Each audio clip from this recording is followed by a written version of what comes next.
to our viewing audience, half a day. Today is Friday, January 16, here in the House Chamber. It is about approximately 10:12 a.m. in the morning. And before I go to order, I'd like to recognize the members of our committee.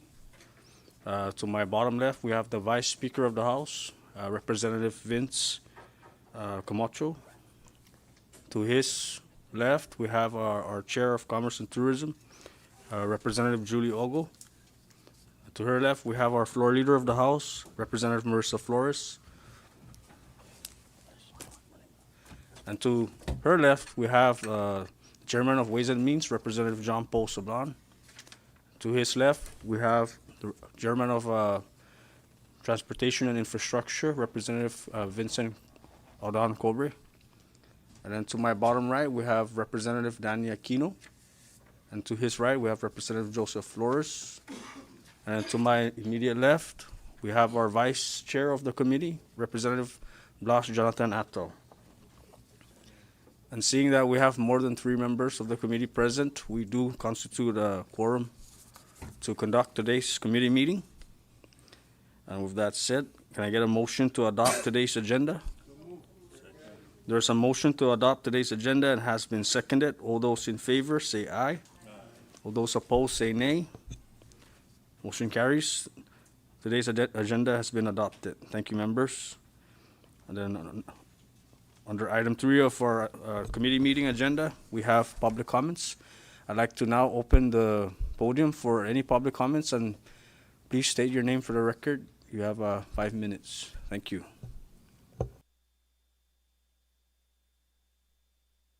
Short recess.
We are back into our committee meeting, and we left off at public comments. The podium is now open. Thank you. Please state your name for the record.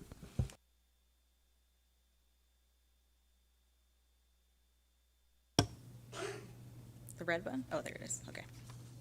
I'm here on item H, Communication 24-8, the proposed amendment to the NMI Rules of Attorney Discipline and Procedure.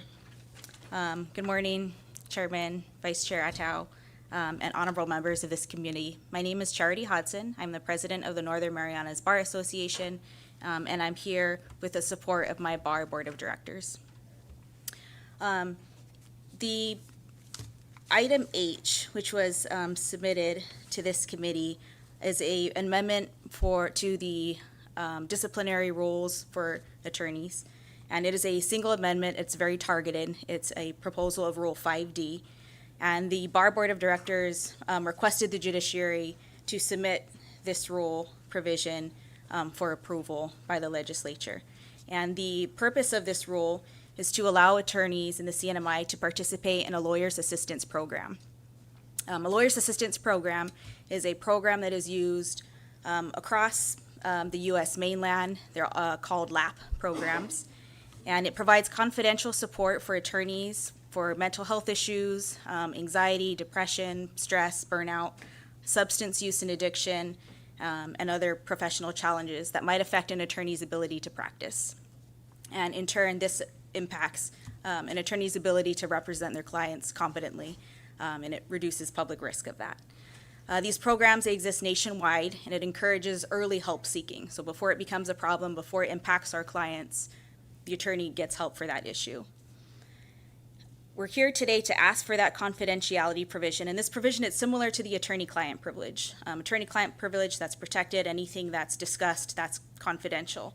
And in this context, it would be confidentiality between the attorney seeking assistance from the legal assistance program and the people providing treatment themselves. So anything that an attorney or somebody else provides to that program, that would be protected. So for example, if your spouse is a lawyer and you're worried about them or you're worried about their clients, then they can make that disclosure to that LAT program in order for the attorney to get help before it starts affecting their practice or their clients. As you guys know, lawyers here, we serve our clients in their most vulnerable times of their lives. And it's the responsibilities that we have are great. And we see this in a lot of different contexts. For example, in the criminal context, you see our prosecutors in the AG's office and the public defenders. They handle some of the most serious and emotionally taxing cases in our justice system. Our civil government attorneys, they defend the public interest and they ensure the fair administration of justice. And our nonprofit services and our low-income legal services, they make sure that the people in our community that are low income, that they have access to justice. We're a small community. We expect our lawyers to be dependable, reliable, consistent, and we want them to be competent at all times and to represent our best interests at all times. And that expectation is well earned. We deserve that. We do need to be held to that standard at all times. But attorneys are often the last to seek help, and they're the last to be able to admit that maybe something might be wrong that's affecting their practice. And so confidential support like this encourages them to seek help early before it affects the community. We're here today because the Guam Bar Association was able to partner with the New York State Bar Association to be able to avail of the New York State Bar Association services. So the program is administered by the New York State Bar Association, and we're able to avail of some of these resources virtually. So they have peer support programs, they have a hotline, and they have other services that can be offered to us virtually that we can avail of free of cost. No cost to the NMI Bar. In a spirit of collegiality and friendship, the Guam Bar Association leadership reached out to offer this opportunity to the CNMI Bar. We're thankful for that offer, and we're hoping that we can avail of it to the benefit of the community and to our attorneys. But participation requires the adoption of this rule. Without it, we cannot avail of these services. I want to be clear what this rule doesn't do. This rule does not alter disciplinary standards. It does not limit the court's authority, and it does not shield our attorneys from misconduct. What it does, it provides confidentiality and good faith protections only, and this is consistent with the rules adopted in other jurisdictions, about 50 of the other U.S. states. So this is a narrow amendment. This is all we're asking for today. We're asking you to help our attorneys remain capable, effective, and reliable, and support the high expectations that we place on our lawyers. And so we ask this committee for its favorable recommendation and its swift passage. Thank you. Thank you, Ms. Hodgson. Before I continue with accepting testimonies from the public, I'd be remiss if I did not recognize our bureau staff that are here this morning to help us. We have our legal counsel here, Legal Counsel Carrie Comstock, our legislative assistant of the House, Mr. Nick Rebaliman, and to my right we have our Sergeant at Arms, Mr. Will Ogden. To my left we have our other Sergeant at Arms, Mr. Pete Tuwai. And our ITs, we have Jonathan Diaz and Mr. Delbert Camacho. Thank you. The podium is open. You may proceed if there's any more public testimonies. Seeing that there is none,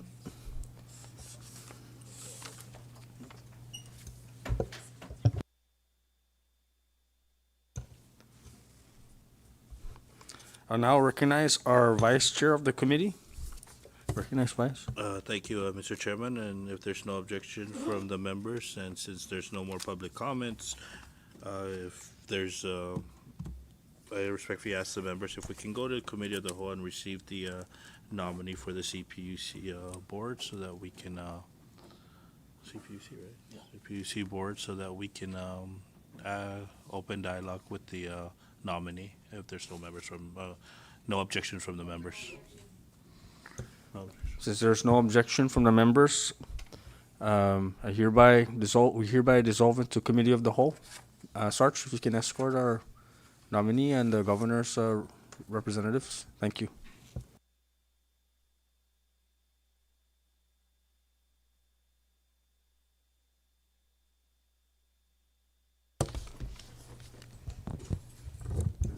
The floor is yours. You may proceed. Good morning, Hafaday Zantiro, Chairman Joel C. Camacho, Vice Chair Blas Jonathan T. Yato, and honorable members of the Judiciary and Government Operations Committee. For record purposes, my name is John Paul B. Regis, Special Assistant for the Administration under the Office of the Governor. On behalf of the Honorable Governor David M. Apateng and the Honorable Lieutenant Governor Dennis James C. Mendiola, I thank you for the opportunity to appear before you today and provide some insights on the Governor's Message 24-84, letter I, on the new business on today's agenda. Mr. Chairman and members of this committee, I am pleased to introduce Mr. James Usual Miyahara Mendiola Jr., the Governor and Lieutenant Governor's nominee to serve on the Commonwealth Public Utilities Commission, representing the 2nd Senatorial District of Tinian. A double major on economics and Japanese from Portland State University, Mr. Mendiola also obtained his Master's of Business Administration from Texas A&M University. He has an impressive background on financial and economic analysis with over a decade of professional experience as a senior manager at KPMG that provides services within the U.S. and Europe. He successfully led the multi-million-dollar global documentation projects and developed financial models supporting the international compliance, planning, and economic strategy. Crucially, his global financial expertise is grounded with strong record of public service and deep roots with the CNMI. Mr. Mendiola previously served as the Chief of Staff for the Tinian Legislative Delegation and the Executive Director for the 10th Tinian Municipal Council, giving him first-hand experience overseeing municipal initiatives or budgets, coordinating legislative initiatives, and ensuring the effective delivery of government services.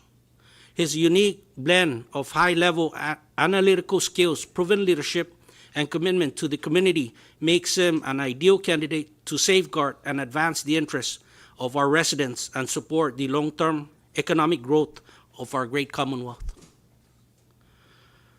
The nominee, whose background perfectly aligns with the complexities and demands of the Commonwealth Public Utilities Commission, signifies considerable improvements ahead of us.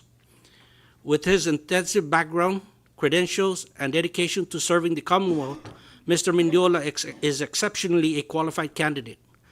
Governor Apateng and Lieutenant Governor Mendiola have expressed their trust and confidence in Mr. Mendiola's ability to serve on the Public Utilities Commission, and for this reason that we kindly seek for your favorable consideration on today's session at 2:30 scheduled. Thank you, Jesus Moses and Giliso, for the opportunity to introduce him to this august body, Mr. Chairman. Thank you, Mr. Regis. If the nominee would like to open with any opening statement. Yes, thank you so much. I appreciate the opportunity to speak today. First of all, good morning. I'm going to have to read from my laptop because my age has kind of forced me to here. First and foremost, I would like to thank everybody on this esteemed JGO committee. I appreciate the opportunity to provide my statement. Also, I would like to thank the Honorable Governor and the Lieutenant Governor for the nomination to the CPUC board. My sincere gratitude for all the support of the Mayor of Tinian and the legislative delegation for their steadfast support. My name is James Ushio Miyahara Mendiola Jr. I am a bit of a wayward soul coming home to my islands after 16 years in the mainland. It is with great honor to be nominated and to be under consideration for the CPUC board. I understand the weight and importance of the CPUC board. The board's deliberations and decisions given the current challenges to our Commonwealth. I understand utilities and telecommunications are some of the most important elements that make life and industry possible on our islands. If given the opportunity to serve on the CPUC board, I promise to bring the full weight of my experience and education, to bring my curiosity and innate desire to understand and improve to help with the challenges that our people face. I am proud to have worked in the CNMI government from 2002 to 2009. During that time, I worked with elected officials, community stakeholders on a number of projects and initiatives. Those years have taught me the importance of stable, efficient, and resolute government to create opportunity and prosperity for our people. In 2009, I left the CNMI for the great state of Texas to work and save money to attend the best university in Texas, Texas A&M University. After graduating, I started my career at PricewaterhouseCoopers in Houston, working in a field of corporate taxation and economics called transfer pricing. I later moved to KPMG in the same field under the Economics and Valuation Services Group. From 2015 to 2024, I served as a senior manager in the last few years at the firm. I left the consulting and public accounting world in December of 2024. During my time working in corporate taxation and as an economic analyst, I had the opportunity to travel the globe, work with a number of large and mid-cap companies, helping them navigate the complex world of transfer pricing and regulations. I have experience in financial modeling, intellectual property evaluation, loan and tax and credit rating modeling, interest rate benchmarking, and complex allocation of cost models. This has been skills that I've honed over 13 years as an economic analyst at KPMG and Pricewaterhouse. You know, I cherish the complex problems and the great deal of learning along the way. I feel my years as an economic tax analyst forged a great deal of the person sitting before you today. I don't bring too much in terms of experience with utilities, telecommunications, or cable television in the CNMI, but what you see in front of you is a student of the economy, student of industry, willing to put in the time and to gain the understanding necessary to navigate, the needs for the CNMI and the CPUC board. I look forward to learning from my colleagues and the experts in the room and helping where I can, doing my part to help move the CNMI forward for a better future. And I thank you for this opportunity to speak today. Thank you, Mr. Mediola. We're under a committee of the whole, so the floor is open if any members have any questions for the nominee. Recognize Representative Don. Thank you, Chair, and congratulations on your nominee. I've read your resume and your support letter from the mayor, and impressive. I like it, especially when it comes to finance, because God knows that CUC needs a lot of oversight, and from our recent investigation with regards to CUC, there's a lot of mismanagement that has been going on. And there are some rules and laws that are contradictory, especially when, like, I've been tackling CUC since I first came in, and it's always been my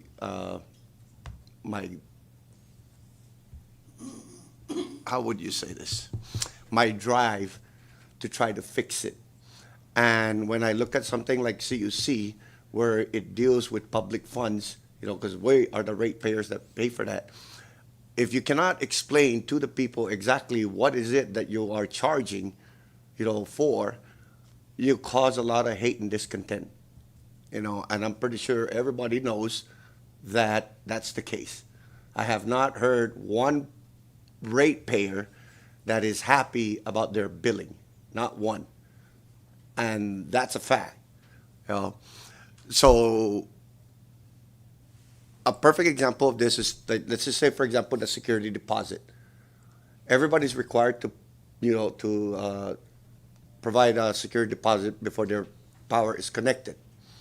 Now, when the business or the residential customers shut off their power, right? It's supposed to be, according to the law, 30 days to be refunded with interest. How do they justify that? Because if everybody else is different, how do you pay interest into that? And it's supposed to be in an interest-bearing account. And I've seen a lot of people get their money back, but it's only the amount that they deposited, not interest. So where's the interest, right? And at the same time, the law states also that 50% of the security deposit is to go to a general fund that should be reverted back to CUC. How's that working out? Because it doesn't make any sense. You know, and I'm pretty sure part of the billing that we all receive, fuel is included. So why would you have a security deposit and then remove 50% of it for fuel purchase when the public is already being charged with that? Isn't that double charge? You know, we don't know. And then back in what was that, the 18th, in 2008, a law was passed that the security deposit is to be used to pay for fuel, right? That should never have come out of the security deposit. That belongs to the ratepayers and the customers. It's not to be used as a subsidy to pay for fuel that the government used that didn't pay back. And then there's a provision in that law that says that that money is supposed to be returned within 3 to 5 years or 3 to 4 years. Has that money been deposited back or returned back? We don't know. And you definitely can't ask CUC that because they probably don't even know what's going on. You know, so there is a law and there is a resolution that I've proposed that CUC needs to have an audit done, and not by anybody in the CNMI or not anybody that is not a utility expert auditors. It has not by economist.com, not by Ernst & Young, not by Berger, or not anybody like that. It has to be from somebody outside that are actually certified utility auditors that would come in and actually do a complete 100% audit on CUC, not just financial audit, but desk audit, asset audit, the whole 9 yards. And I hope that somebody in your background, you know, can help steer that way. You know, there's a lot of issues that's going on with CUC, and a lot of people are just frustrated that they're getting charged for things that they don't know.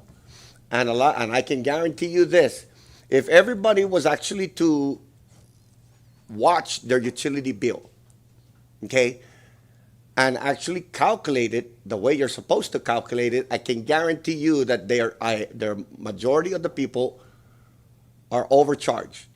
And they might be overcharged 1 cent or a fraction of a penny or 2 cents. But if you multiply that by decades, that's a lot of money we're talking about. And it could be, I wouldn't be surprised if it's in the millions. And here they are asking to be waived on their, you know, road project, the damage that they've done. You know what I mean?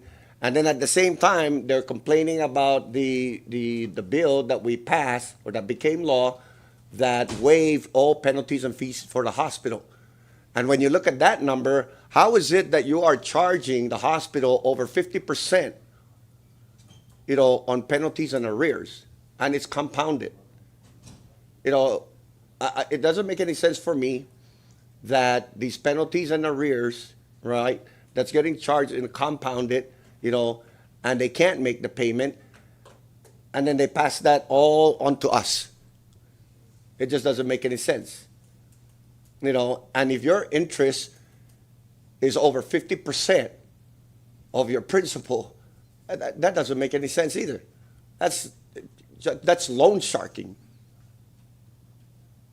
CUC has a massive, massive issue.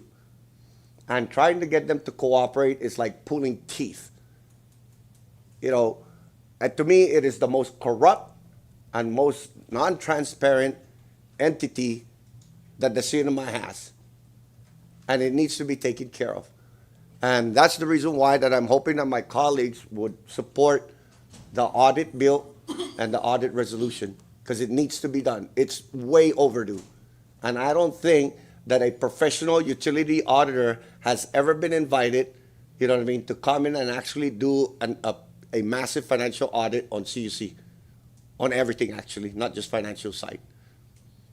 So I hope that, you know, that they approve your nomination. I really do, as a financial expert, you know, and try to figure this out. You know, and I'm not trying to destroy CUC. All I want, and I'm pretty sure that everybody can, you know, be on the same side, that all we want is a fair billing, you know what I mean, and a transparent way on how are you billing me. You know, that's all I'm asking for, and I can guarantee you that 100% of the people, that's all they're asking for. And they have every right to ask for that. So, thank you. Thank you, Representative Odan. I recognize Florida Flores. Thank you, Chairman, and thank you, Mr. Mendiola, for accepting the governor's nomination. We always have to give our esteemed chairman for infrastructure and utilities because he's very passionate about that, as you can tell. I like the fact that he gave you the historical background on his point of view and his research. He's been conducting extensive amount of research on the rates, on the operations, and the delivery of service when it comes to utilities. So I'd like to thank you first and foremost. Second, I'm looking at your experience and educational background. I love the fact that you have a double major in Japanese. As you know, that's always a plus for us when we're looking to seek outside investment. And we know that the country of Japan has been adopting solar practices for a very long time. And maybe we can pick your brain at some point should this committee approve your nomination. I'm also looking at your financial interest that you had submitted to the public auditor. Just a word of caution, next time don't put your social security number on there. Understood. Okay. But I'm going to get into my question, and I'm glad that my colleague and the chairman had given you the history and what really is at stake when you're talking about the ratepayers and protecting the ratepayers for that matter.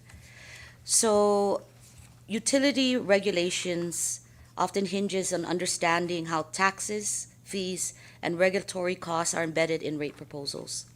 How would your background as a tax analyst strengthen the Commission's ability to identify efficiencies or inappropriate cost pass-throughs and protect ratepayers from unnecessary increases? Well, thank you for the opportunity and the great question there. First and foremost, I'm not an economist. I'm an economic analyst.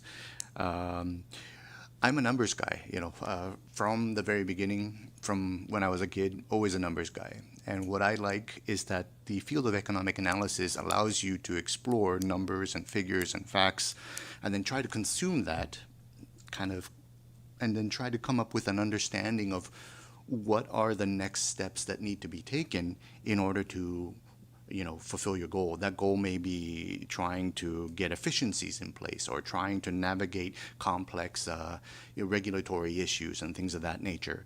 I think my background is basically that. I look forward to the opportunity to go in and get some numbers and figures that are outside of the public purview, perhaps, from CUC, and start to look at things. That's exactly what I did before, I got the first public hearing. I downloaded a bunch of numbers, put it into an Excel sheet, started looking at operating efficiencies, cost growth over year, and because of my innate background and innate nature to do that kind of stuff, I think I'm well suited for this. I think if the goal for our community and our CNMI is to gain efficiencies, trying to make sure that, life here is livable, with the utilities rates and things of that nature, I think we do need to we need to go through the due diligence and to understand what are the basic problems and issues that we see in the financial figures, right? And see how we can make sure that we're trying our best to bring efficiencies in, because any kind of CUC efficiency has a direct relation to the rates that we pay. And with that correlation, I think our focus is to make sure we get there. We get the numbers in place. We start to understand. We start to ask questions. We talk about things and say, is there an opportunity for us to directly impact people's lives by bringing CUC's rates, into something that's how do you say, passable and livable for our people? And I apologize. I start to ramble when I get excited about economics and figures, so I hope that was an answer for you. And I think this is going to be my last question. This has to do with more long-term planning. Public utilities face increasing tax compliance and infrastructure-related costs. How would your expertise in tax analysis help the Commission anticipate long-term fiscal impacts and make forward-looking regulatory decisions that support sustainable utility operations without overburdening, once again, the consumers? Right, and that's an excellent question. I firmly believe, and my training has helped me come to this conclusion, that you cannot make decisions, especially decisions into the future, right, years into the future, without the right understanding of what's happening now, right, and the historical significance of things that happened in the past. Where I think my strengths are is to firmly establish the factual and the economic figures, and to make sure that that provides the foundation for any kind of decisions or suggestions, right? Because as a decision maker, we need to make sure that we consider not only the things that happen in the CNMI, right? CUC's information, but we also need to understand that because of our reliance to things like fuel, right, the oil, we're subject to markets that are outside of our control, right? Those are professionally forecasted, right? There's industries that, in the oil industry, there's industries that work specifically to forecast these numbers. If we're not making our decisions based on forecasted information made by professionals, industry specialists, right? I don't think we're going to be making the right decisions for our future. And that's where my place comes in, is I tend to, because of my professional training, I tend to rely on that more than gut feeling, right? I want to look at the numbers. Then I want to talk to the people, right? Because the important point that you had pointed out is it affects the people, right? I'm already receiving phone calls, right? Because people are concerned. I understand people's frustration. So with the foundation of the correct numbers, we can kind of layer on, to make the right decision, layer on people's inputs, because at the end of the day, any kind of decision by the numbers will affect the people's lives directly. So I'm hoping we can do that. Create a good foundation. As the Representative Aldana had mentioned, we need to understand what's going on, right? We need to make sure we have the right facts and figures, so those decisions that we make that will affect people for generations, right, are made correctly, with the best intent, right, with the best knowledge. Are you done, Mr.? Yes. Okay, wonderful. I appreciate the answer. I think the composition, the way it's set up right now, is there is an attorney representative. Should you be approved by this committee, you would now have an individual who can actually dissect and make sense out of numbers and methodologies that are there, which we can still not understand how the methodology applies. Is it fair to the is it fair to the consumer and the ratepayer? We don't know.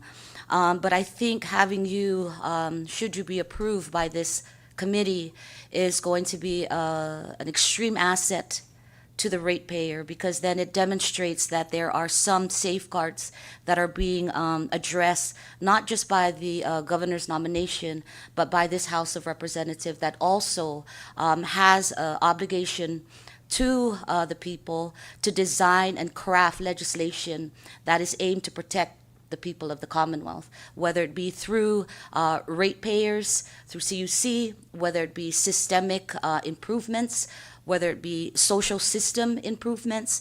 I think all of that are interconnected.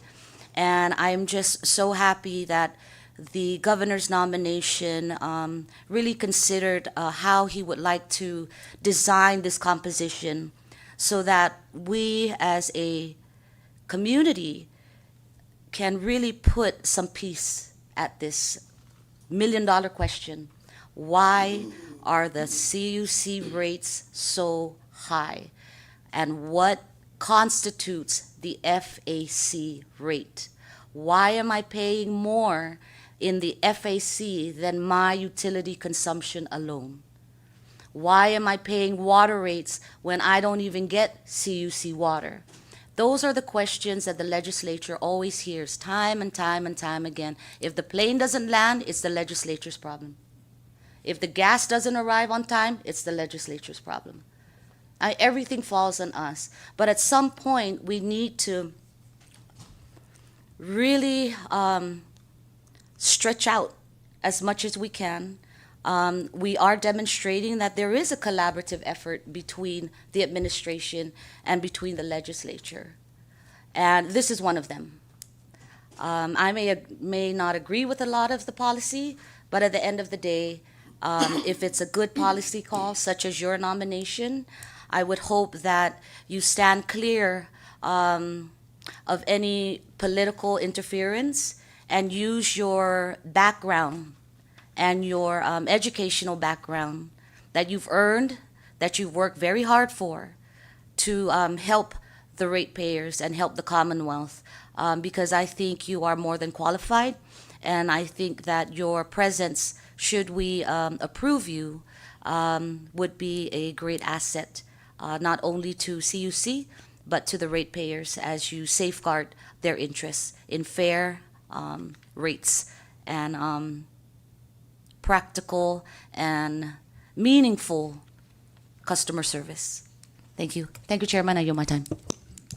Thank you, Madam Floor Leader. Members, the floor is still open. If you'd like, recognize Representative John Paul Sablan. Thank you, Mr. Speaker. I do want to extend my appreciation to both the Honorable Governor Apatang and Lieutenant Governor Mendiola for nominating Mr. James Mendiola Jr. to serve as a member on the Commonwealth Public Utilities Commission. I do most especially want to thank you, Mr. Mendiola, for accepting such nomination. Just looking at your resume, I am pretty impressed by your background and your education, most especially on the financial part and experience and expertise. I know that this expertise will be definitely an asset when you get confirmed and serve in the commission. I do also see on your resume that you have experience serving on the municipality of Tinia and on the as a chief of staff for Representative Edwin Odon. That's definitely a plus as you have an experience working with the government. So I do wish you the best of luck. I ask you that you use all your financial background to assist the rest of your colleagues in the commission.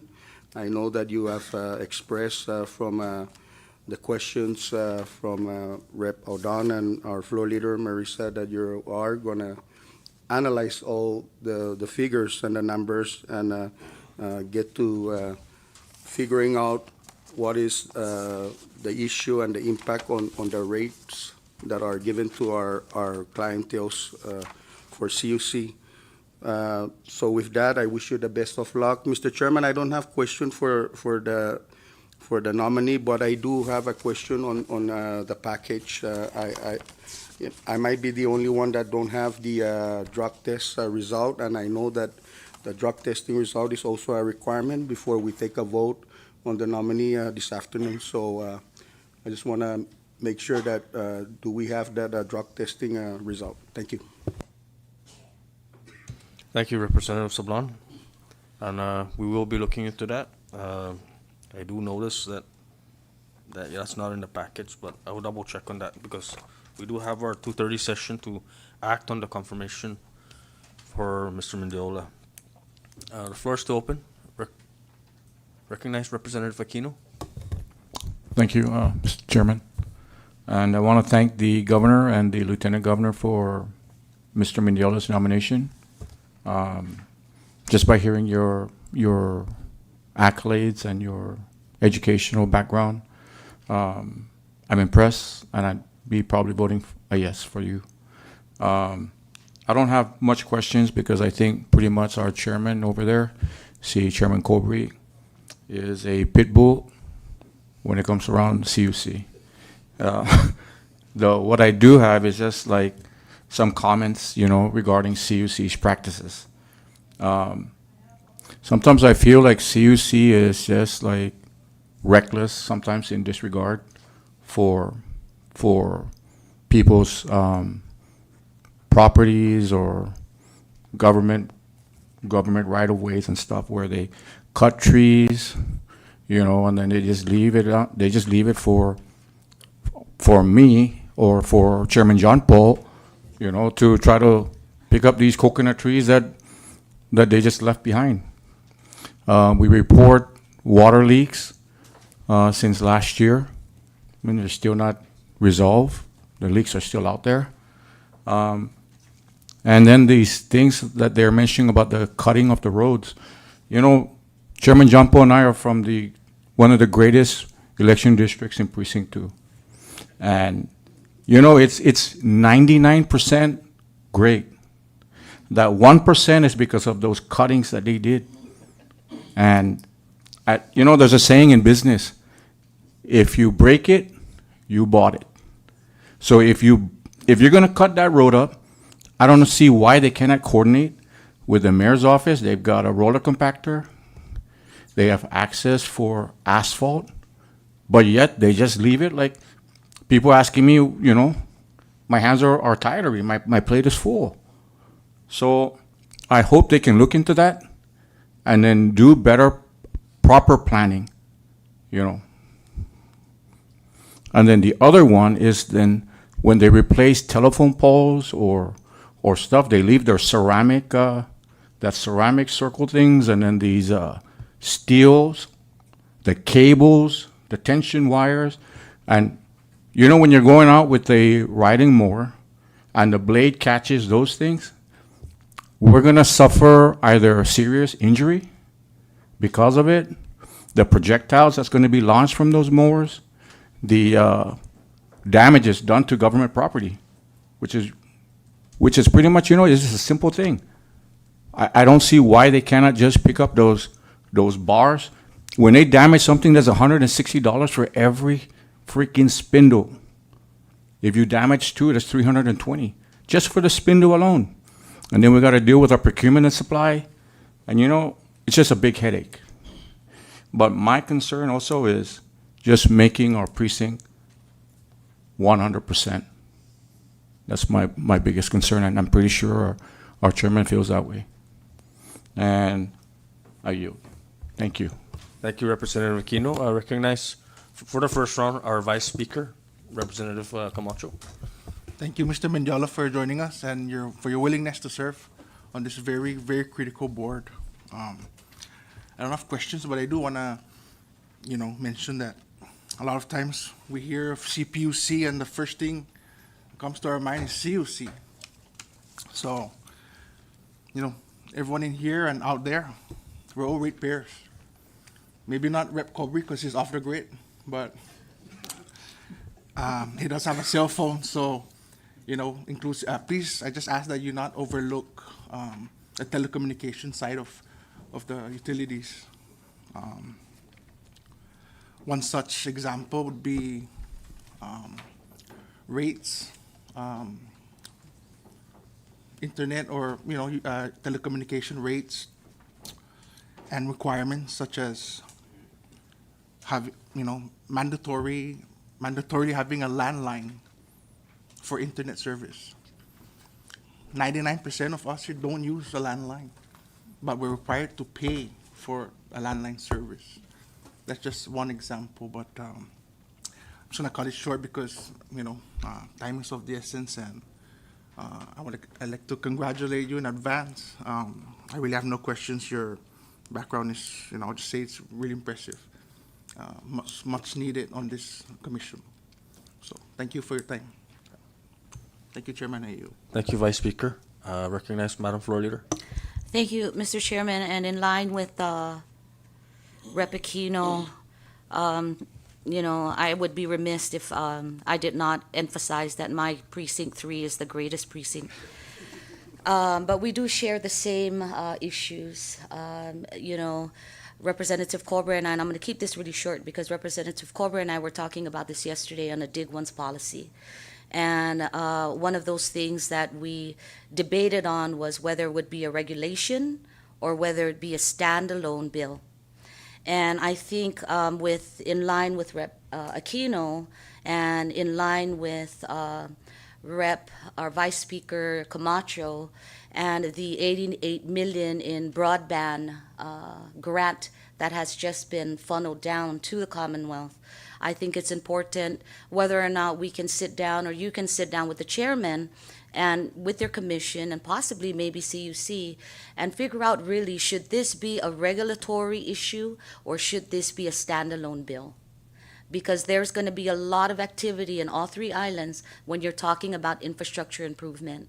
And I think the Dig Once policy, in collaboration with the Department of Public Works, CUC, and all the private entities such as DOCOMO and IT&E, would have a great understanding and at least some kind of blueprint as to what needs to be done. Because again, one of the things we don't know of is the mapping of all the pipes, of all the telecommunication fiber optic cable that was lined out back in the 90s.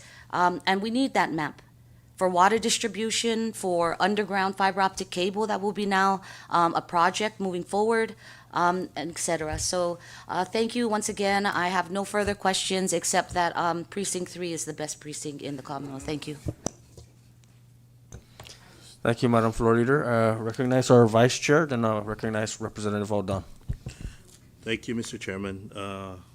First and foremost, I'd like to join our colleagues in thanking Governor Aptang and Lieutenant Governor Mendiola for nominating Mr. Mendiola, but more importantly, thanking you, Mr. Mendiola, for accepting the challenge to sit in the CPUC. It's been some time since we had consistency with CPUC.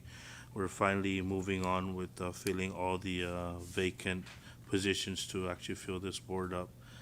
I don't have any questions for you, but the one thing that I ask for you to consider upon your confirmation to work with the other board members to look at the enabling statute and see how we can strengthen your ability to provide the services through your capacity, or even looking at the enabling statute and all the amendments associated to CUC or even the telecommunication industries here in the CNMI that you guys will be overseeing, so that we can tweak the laws, whether to make it more by law or to allow more flexibility to allow you guys through regulations to be able to move forward and provide better answers and better options and opportunities for our people here in the Commonwealth. I think that's important. Sometimes when we draft legislation, we think it's solid, but we all know that there's no true legislation that's perfect. And maybe the regulations, to give you guys the ability to create regulations to strengthen your ability, or to be able to allow you guys to be able to change with times. And when things are set in law, it's very difficult to amend it, especially when there's a division, then it becomes a political matter. Rather than making it a political issue, we should give you guys the ability to change regulations as you guys see fit for the times that we are facing here in the Commonwealth. And I think that's one of the things that you and your colleagues should look into. I understand that CPUC has been around for, I believe, over 10 years for sure, maybe 15 years. But in that period, it's only been working for less than 5 to 7 years.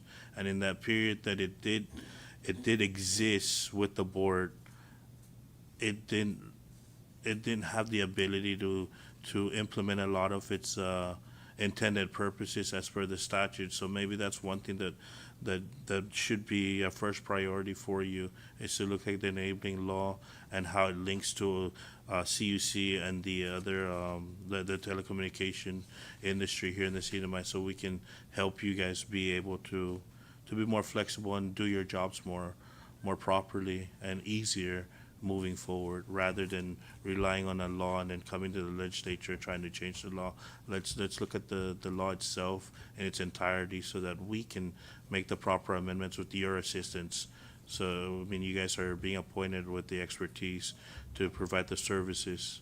Now it should be our jobs to listen to you guys so that we can make your jobs easier as well. So with that, congratulations in advance and thank you for accepting the nomination.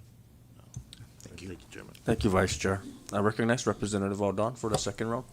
Thank you, Chair, again, and again, thank you. So at least we got the drug testing taken care of, right? Okay, so one of the things that I've always been fighting with CUC since forever and a day, right, is the renewable energy projects. Okay, now, can somebody please explain to me in CUC, how is it that those that vetted the contracts or the RFP for the renewable energy projects, how are they vetted when I don't think any of them had any experience in, implementing such a project? Okay? And the reason why I say that is because if you are, right now it's in delay again. Why? Because of, they rejected some of the project or proposal for the simple fact of administrative error, right? Because somebody didn't, cross their T's at a certain sentence or dot their I's at a certain sentence, they administratively got disqualified. And it has nothing to do with technical capabilities. None whatsoever. But yet they got disqualified for administrative whatever, oversight. That could be easily, taken care of. And they were not entertained. And then here we are on a delayed program again. And President Trump is not playing around. He's going to kill the incentive. When he kills that incentive, building the solar farm will be for nothing. That's the reason why these private entities that are coming in are trying to move as fast as they can so that they can avail to those incentives so that they could pass the savings on to the customers. Okay? Where the deadline is right around the corner. If that thing doesn't, start producing power, soon, we're going to lose it. And it's going to cost a lot. And for the life of me, I don't understand how is it that, you're going to build a solar farm, right? That's 10 miles that way, and the closest junction point is 10 miles that way. How are you going to connect these 2 points together without increasing the cost? And that is what they call that, I'm pretty sure you've heard of the 7 Ps, right? Proper planning prevents piss poor performance. Well, I can guarantee you this, CUC did not plan properly. And it's crazy because in the stipulated order, it says that they're supposed to have like a 30-year plan, master plan. I think that master plan is sitting somewhere just trying to figure out where the M goes and where the A goes and where the S goes and trying to figure out how to spell master. So it becomes very frustrating when you have people that are supposed to be vetting these contracts, that have no experience on how these things should be built. You might be book smart. I'll give you that. But when it comes time to be implementing it, to be breaking ground and trying to figure out where you're going to connect this thing and how much is that going to be an additional cost to the customers, it defeats the whole purpose. And then when you're giving these contractors or these potential bidders an idea that, maybe you could sell us the power for 16 cents per kilowatt. Why in the world would you want to tell them that anyways? What we're trying to go to is like a 5 cents kilowatt. Why would you give them a number like that? And not knowing the fact that you're still going to be paying for fuel. Because we cannot eliminate the generators right off the bat. If you're going to get rid of it anyways. The purpose of that is to reduce the cost. And if you're going to sell it, if you're going to buy it at 16 cents, and you're not even factoring in the fact that you're still going to be needing diesel, now it just got more expensive. So what's the purpose of having a solar farm, when the utility rates are still going to be expensive? Might as well just not do anything at all. and just keeps the status quo. So if we have so-called expert, okay, then let's start doing the numbers right. And let's not start kicking, potential business partners out of the door because there's some administrative technicalities. And here we are in a delayed program because somebody got, I don't know. And I highly recommend that CPUC look at all of these potential bidders, because I'm pretty sure that there's going to be probably like some sort of conflict somewhere. If it doesn't smell right, something's not right. Okay? And I'm pretty sure as a numbers guy, if the math doesn't math, or it's not mathing, then something's not right. So the whole purpose of the solar farm project is to reduce the cost of utilities. And if it's not reducing the cost of utilities, then why even entertain it? And like, yes, my colleagues have, referenced that, I'm off-grid almost, semi. I don't use CUC, but they charge me anyways. If I use, 1 cent, like 1 cent of kilowatt of energy, but yet I'm getting charged, 60 cents of fat. I don't think anything in my household runs on 1 kilowatt when everything in my household is running on my battery, but yet I'm still getting charged. Tell me that's not overcharging customers. And like I said again, 1 cent per customer of overcharge, you multiply that by 1,000 and you multiply that by multiple years, it becomes a lot of money. And then at the end of the day, I want to know where that money is and how did you get that money. And as a matter of fact, if you're sitting on reserve fund, what the hell gives you the right to have reserve funds as a government entity? Yes, under the stipulated order, yes, you're supposed to have an emergency fund. Totally understandable. You know what I mean? Yes, you're supposed to have a separate maintenance fund, operation funds. But if there's other funds sitting around somewhere, where did you get it and what is it for? And the people have the right to know because that's their money. It's not CUC money. And no, they shouldn't, the central government shouldn't be trying to tap into that fund because it doesn't belong to them either. The people has been shouldering the cost of all the utilities that the government has been using that hasn't been paying. And that's one of the reasons why the rates are so high. So I hope to God that, we get this thing squared away.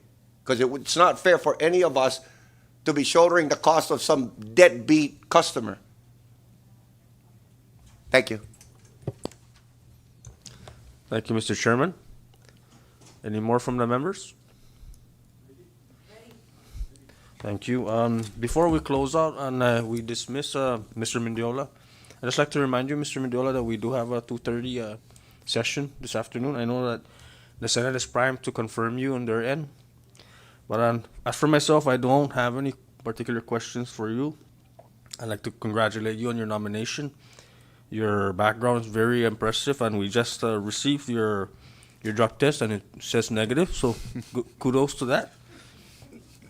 But I know that for a fact that when you do get in, there was an article that was recently put out that CUC does aim to recover $9 million in fuel shortfall. And they plan to petition the CPUC members to adjust the rates.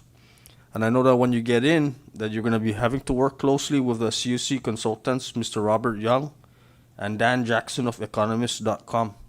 So my only recommendation or my suggestion to you, Mr. Mendiola, upon confirmation, and I'm confident that you will be confirmed in our end and the Senate's end, that you please work with your colleagues to ensure and protect our ratepayers, because to adjust a $9 million shortfall and to petition the current CPUC members, that's kind of alarming. It almost sounds to the public that they're planning to raise the rates to recoup those funds. So please look into that, and I hope you work with your colleagues closely to address that.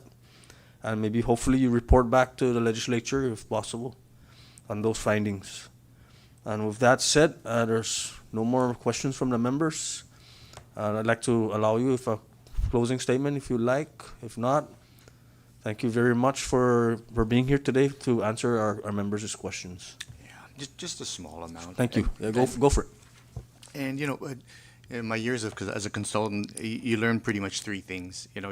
You're never the smartest person in the room, and if you approach something that way, you're going to be in big trouble. The second thing, there are experts that we learn from, and the biggest thing we can do is start to listen and kind of understand the problem before you open your mouth.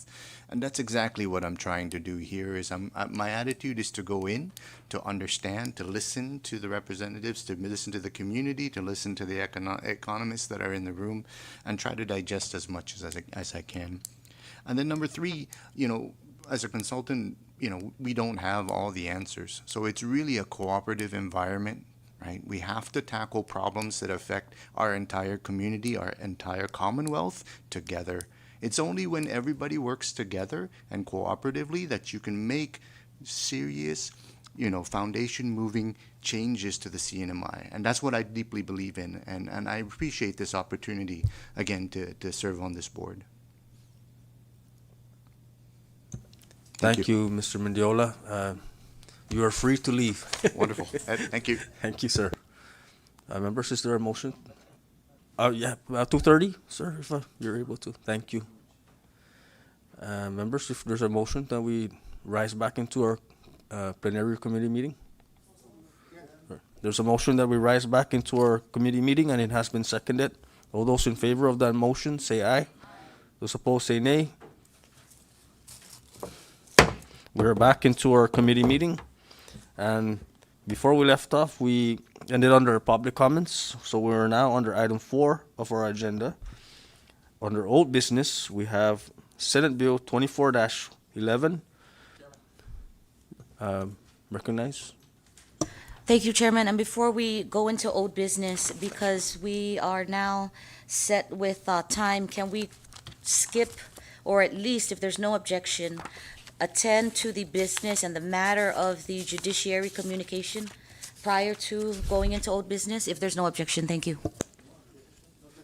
Since there's no objection, that we jump ahead in our committee meeting agenda to item H under Judicial Branch Communication 24-8, proposed amendment to NMI Rules of Attorney Discipline and Procedure.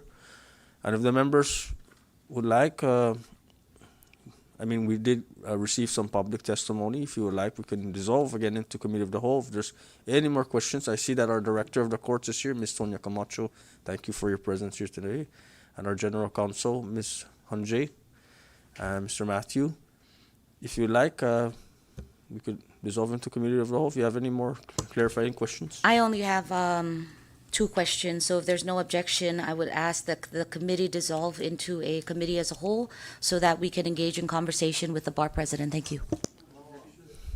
Thank you, Madam Floor Leader. And there's no objection. We now dissolve into Committee of the Whole once again. And Mr. Sarch, can you please invite all the stakeholders of this particular communication up to the chamber? Thank you. And the floor is yours. And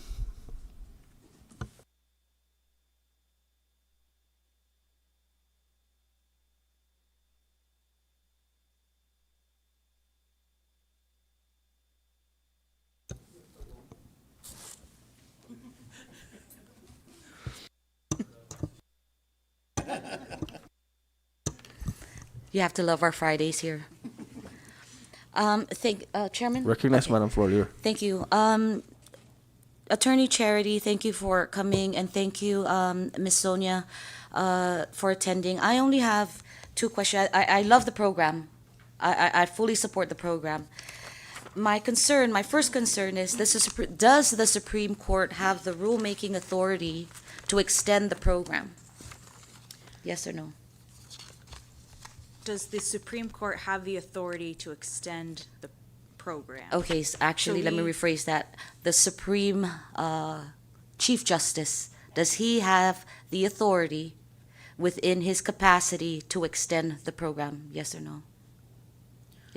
Will he be the one extending this program?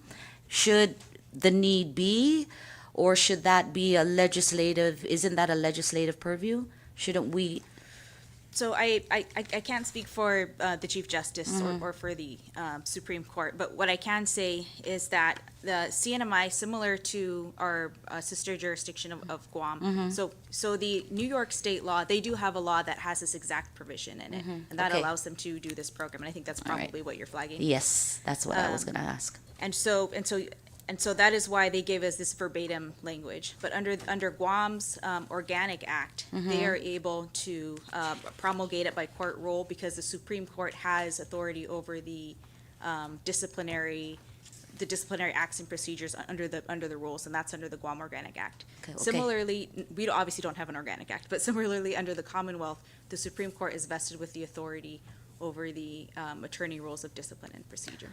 Right, and so that would be submitted to the JGO committee for its approval, correct? Yes, for the Okay. change to the rule. So we know that you are now asking for this to be submitted, which is the program in itself. Would the judiciary now be promulgating any rules to add a timeline for this program? And would this, there was no cost here, but after looking at the New York Bar Association, there was a consultation. Is this like a free consultation? Who's going to pay for this? So this is in partnership with the New York State Bar Association. So the judiciary has no oversight authority over it, except that it does have oversight over disciplinary proceedings. Okay. But this is not a disciplinary proceeding. It's a partnership with the New York State Bar Association and the Guam Bar Association, which allows us to avail of the New York State Bar Association resources. And basically, it's a recognition that most states have their own LAP programs, but we're obviously small, underfunded, we have confidentiality concerns, and we can't sustain that, Guam can't sustain that. But the New York State Bar Association recognizes that these are critical programs Right. and that they are highly effective. Right. And again, I totally support the program. My only concern is, number one, who would be approving these timelines, right? And who's to say that the program eventually will now need funding, and where that funding monies would come from. I'm thinking about the long-term impact this may have, and I know that you're going to be working with the New York Bar Association. Would this kind of program be established by a memorandum of understanding between the two bar associations? So we do not have, so the program would not be created, funded by our bar association or by the judiciary or by any entity within the CNMI. Got It's you. with the New York State Bar Association. Okay, so there's no fiscal impact. Correct. Okay. So I'm going to flip this over then on this side. And thank you for that answer, because now that really it makes me understand as we're coming into a budgetary season, right? I need to ask, like, oh gosh, are we going to fund this now? And Sure, I need certainly. to be ahead so that I don't ask this question again when Miss Sonia comes and says we need this money, right? I just want to make sure that we're all informed. So here's my question. Now, I'm a client and I'm going to go now. Obviously, there's a confidentiality clause here. And I go to an attorney. I don't know if this attorney is suffering from any types of categories as listed in this program. And I pay him to conduct services. And within this timeline, assuming that it's a civil litigation, let's just say probate, that can be very stressful. And during this process, he's giving me the representation, I'm paying him, and something happens where he now is, and you guys know, but how would I know? How would I know if this attorney, right, is suffering from some kind of mental illness, drug addiction, alcoholism? These things are kind of private, right? But only you guys would know that. And only it would be up to them to seek the help of the association to render this kind of assistance. So what protects the client now? How do I now know if this attorney, how am I supposed to know that? Okay. And historically, we know that there are previous attorneys who've been disbarred for several behaviors, or maybe some kind of whatever it is, right? What you want to call it, maybe it might fall under this category. But they had to go through this embarrassing process. And I'm assuming that this is now going to be there to protect the integrity, right? But now a client. How do I know these things? So I think you're actually, you raised three really important questions. And one thing that I want to clarify, one of the things that you said was that if the attorney has some sort of substance abuse issue that we know, and when you say we, I think you mean the Bar Association so number one, the Bar Association does not know. The Bar Association has a disciplinary committee, and when someone from the public has a complaint about their attorney, that goes to the disciplinary committee, which is comprised of, I think it's a four-member board, and they decide whether or not whether there's probable cause. If there's probable cause, that goes to an investigator. The investigator says if it should move forward, and then the Chief Justice, he appoints a prosecutor. And so we don't know. And so, but in the context of what you're talking about, who would know, it would be the LAP program in New York, right? Because these are attorneys or spouses or somebody who's concerned about an attorney who would be seeking those services. So similar to if anyone from the general population is having mental health issues, they would go to that mental health provider and expect that privacy, right? So same thing, but for attorneys. As to your second question, though, how does the client know that? And so what this program is, you don't know, basically, is what the answer is. But what this program tries to do, though, is to be able to head that off and prevent it from the beginning. So if there's something that is affecting the way that you can represent your client competently, obviously there are rules of professional conduct that require us to be competent and show up for our court dates and make sure that we are representing our clients to the best of our ability. And if we fall below that line, then the client, even if they suspect, they can submit a complaint to the disciplinary committee. And to be clear, this does not protect lawyers from misconduct or from any information learned outside of the LAP program. So New York doesn't have to call us and say, by the way, you need to submit a disciplinary complaint because I think this guy drank too much last night and he's not going to be on time for his trial tomorrow, right? It's going to be, if the client outside has some other issue, then that still goes to the regular disciplinary proceeding process. Okay, so then that answers my question. So assuming that now I am a client and it was proven that he suffered or she suffered from whatever types of addictions or disorders, and goes through this whole process, I have a right to now take that case and sue this individual or this attorney for small claims and possibly a return on my entire trust that was placed in holding in escrow and the invoices that have been billed. Is there a process for that? Or does that go through again another disciplinary thing here, process? So those are two separate things, and they're actually two separate avenues for the client, right? Okay. One is you can always sue your attorney for malpractice here. That's a separate civil suit that you can do. And number two is that you can also submit a disciplinary complaint, and then that gets prosecuted. And the attorney, if they're found to be liable, then there's a variety of different sanctions, right? We've seen already, like disbarment, suspension, things like that. And so there are two avenues that remain available to the client, and this does not affect that. This does not preclude clients from moving forward. And so my concern is I'm trying to look at the population that would need, everybody needs an attorney. But people that are well off don't really have questions, right? They can afford it. They can afford to lose some money here, and it's okay. But when you're talking about an indigent group of people that have put everything on the line, including assets, how do, and the right for them to sue him for malpractice or the attorney for malpractice, I think moving forward, I think maybe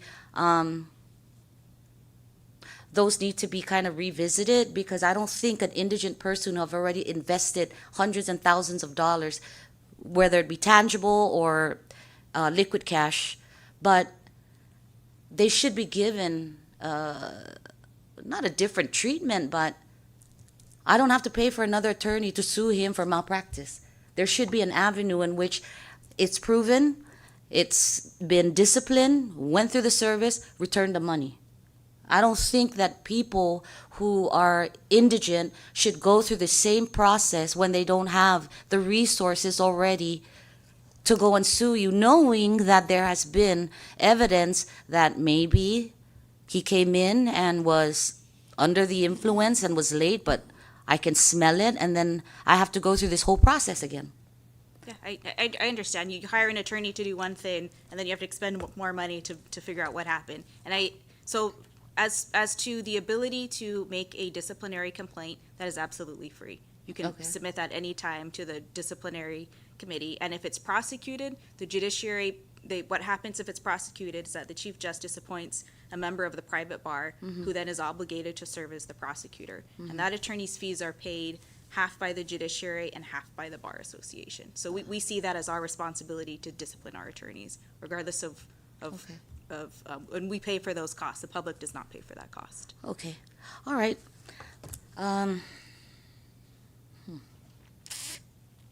Okay, I don't think I have any more questions. Thank you. Thank you so much.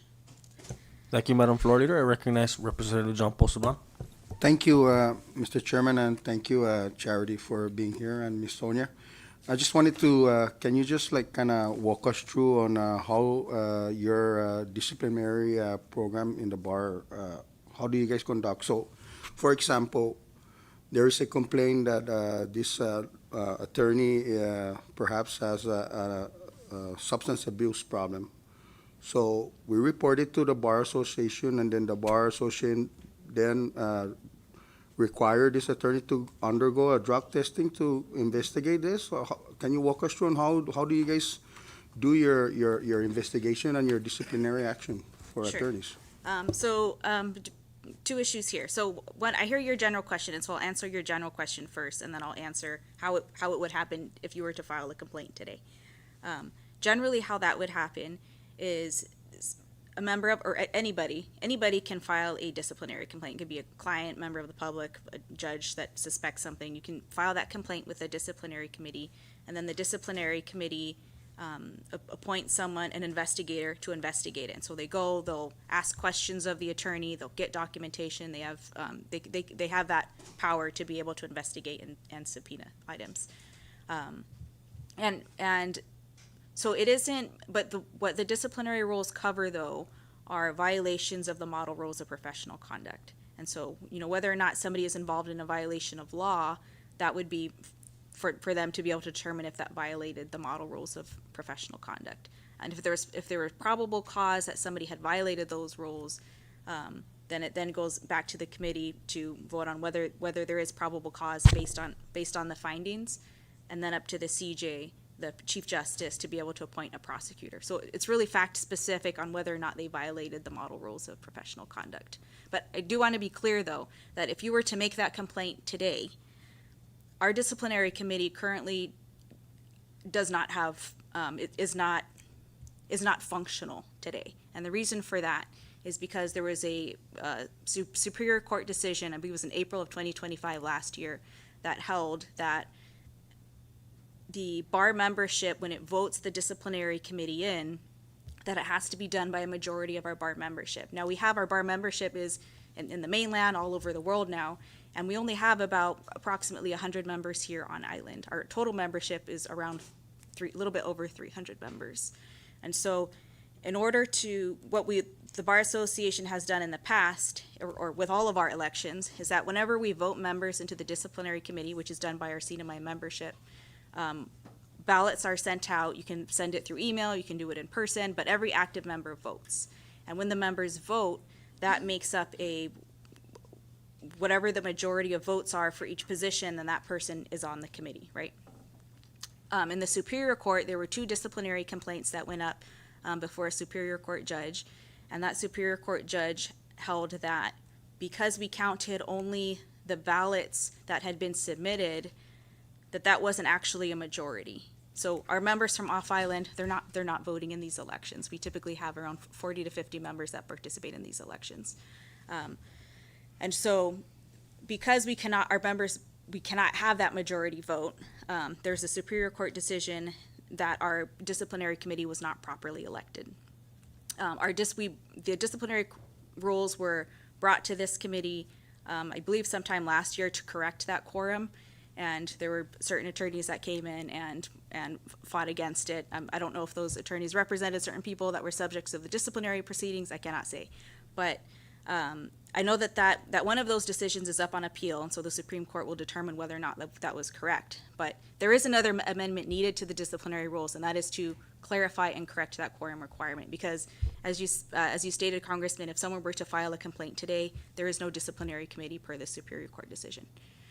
And that'll be another ask that we'll be asking, or we've been asking for some time, but I don't know if the final version hasn't made its way up to the legislature for approval. So I do want to say that first and foremost. And so currently all those complaints are sitting until we can have a quorum. And so that is actually a very time-sensitive rule that we would also need to happen.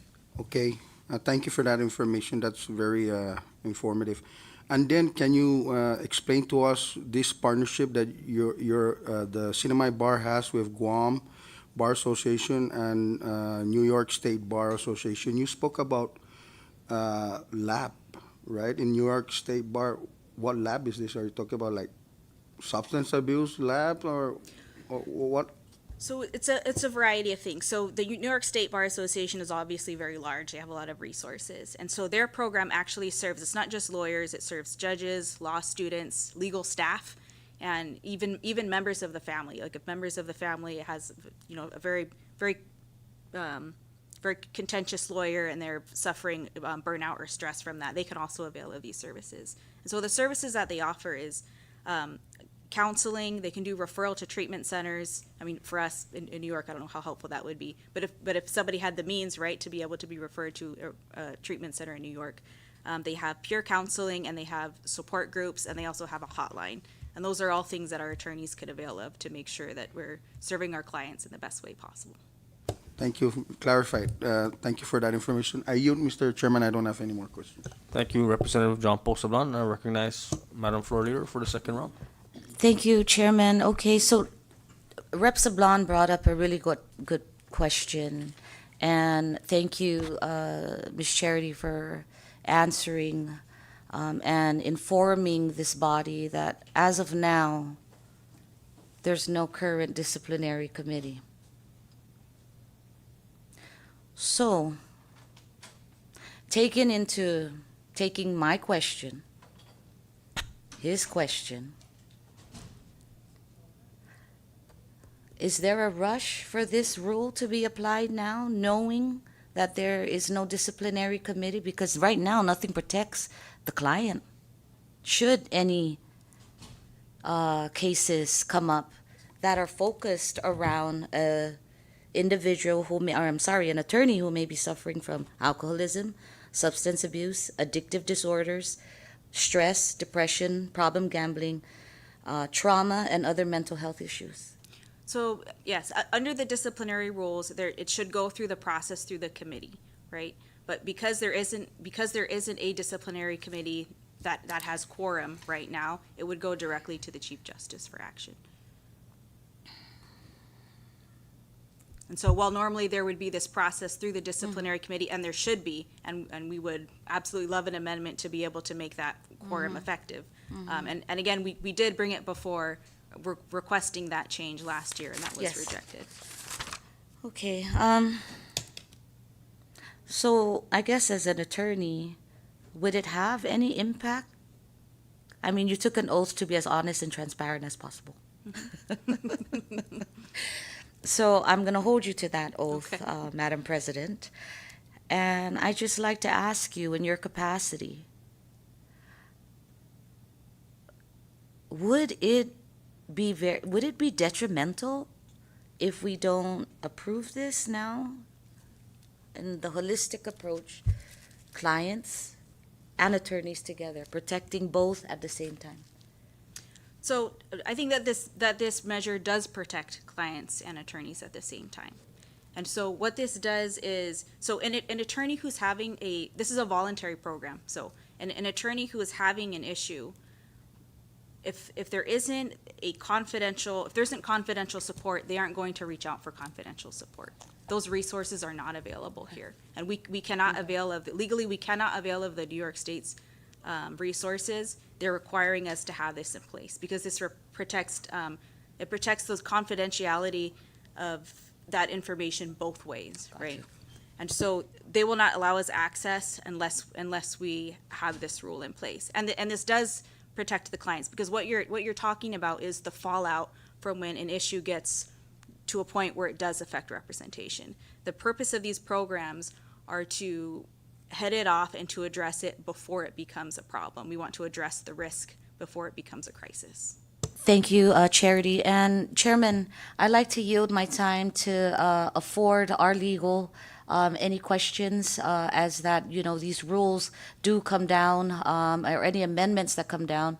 Afford our legal, Ms. Attorney Carey, to ask any follow-up questions should she feel necessary in our efforts to fully understand, and in her efforts to fully understand how this affects both PDO, both the Bar Association, and then also from the client's perspective. I yield my time to Ms. Carey, should you have any questions. Go ahead, Counsel. Ms. Hodson, so this program, how does approving this program protect the clients? It protects the clients because we're managing risk, right? So if an attorney or somebody thinks that an attorney might be having an issue, instead of waiting until somebody has missed a trial, or waiting until somebody in the public has been seriously hurt by an attorney, if there's a suspicion, or if there's, hey, I think that this person is starting to slip a little bit, or maybe that, they had a death in the family, or maybe their spouse is dealing with cancer and they might need some support, then we get that support for them now. We get it for them before it starts to affect their practice and before it starts to affect the client. And does it take away any rights of clients as far as if they feel aggrieved with the services that they've gotten from their attorney? Absolutely not. Absolutely not. The client is still able to go forward. They can still file a disciplinary complaint. It'll go up to the Chief Justice, and that'll be dealt with within the disciplinary proceedings. And they're also free to file a civil suit for malpractice at any time. With the current lack of a disciplinary committee, does this help the attorney? You said there's currently a problem with the disciplinary committee being able to sit and to meet and to hear complaints. Correct. Does this program alleviate any problems? Having this program now versus waiting until that gets fixed, is there a reason we should have this program now and not wait for that to get fixed? I think the current problem shows that we need this program now more than ever. Now would be the time to make sure that our attorneys are able to avail of that. And can you say why? And the reason for that is because if we have this backlog, or if there's a delay in complaints being able to be heard because they don't have this intermediary disciplinary committee, instead it's going straight to the Chief Justice to deal with. If they're not being dealt with in a timely fashion, then we want to make sure that the attorneys have this resource, and other people who might have a suspicion that an attorney might need this resource, that's there before it becomes a problem. And so this is something that they can avail of now, and if they can't file it, if they're not able to have their complaint timely heard, then the problem was still being addressed through resources through the LAP program. So having this program now and not waiting for the statutory fix to the disciplinary committee, does it work to try to address mental health and addiction problems but before we have in place, I guess, the disciplinary committee? Is that the intent? Yes, that's absolutely correct. The intent is to address these issues or suspicion of these issues before it becomes a problem or before it negatively impacts the community or specific clients. Okay. That's all my questions. Thank you. Thank you, Chairman, for allowing me to yield the rest of my time to our attorney, and thank you for that engagement. I think both of that, I really understand. So I don't have any further questions, Chairman. Thank you, Charity, and thank you to everyone from the court for your attendance. Thank you so much. Thank you, Madam President, Ms. Hudson, our Director of the Courts, and Ms. Sanjay. We will be rising back into our committee of the whole, but if you would like to stay behind, we will deliberate on this so that you guys can, have your lunch and not have to worry about us rejecting it. All right. So with that said, thank you so much. Thank you so much. We appreciate you. And members, if there's a motion, we can rise back into our plenary committee meeting. There's a motion to rise back into our committee meeting, and it has been seconded. All those in favor say aye. Those opposed say nay. Motion carries. We are back into our committee meeting, and now we will be addressing item H under new business Judicial Branch Communication 24-8, proposed amendment to NMI Rules of Attorney Discipline and Procedure. The floor is now open for discussion.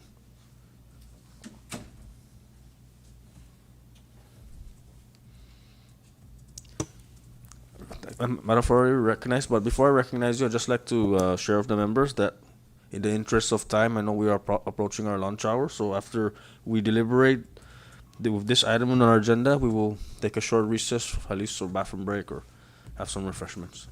Okay, Madam Flores, you have the floor. Thank you, Chairman, and I think between the discussions of our House leader, our House attorney, and the exchange with the President of the Bar Association and the Judicial's representative director of the court, Ms. Sonia, I think all of the answers or questions have been answered. But I would have to extend my concern that the Bar Association must take a look internally about the current state of the disciplinary committee and figure out a way to get that back back in order and working, as we have many clients or people in our community that avail for their services. And without that, I don't think that that's a fair process. I think that not having a non-existent disciplinary committee really poses an imbalance of representation. But that's not the issue here. The issue here is the ask for the judicial to include this program within its rules so that it can address this need that they have requested and are advocating for. So that's my only comment. I just do urge that the Bar Association really go back and please, Madam President, get this disciplinary committee back in action, because this is all we have. We don't have discussions with the court or the judge about issues like this. I'm relying once again on somebody else to determine whether or not my case has a bearing and a standing if I've been a victim of malpractice. I don't think that's a fair process. I think the disciplinary committee should be, they should look at that once again and get this disciplinary committee back in order. As of that, I'm ready to vote. Thank you, Chairman. Thank you, Madam Floor Leader. The floor is still open for discussion. Short recess.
proposed amendment to NMI Rules of Attorney Discipline and Procedure, and we are still under discussion.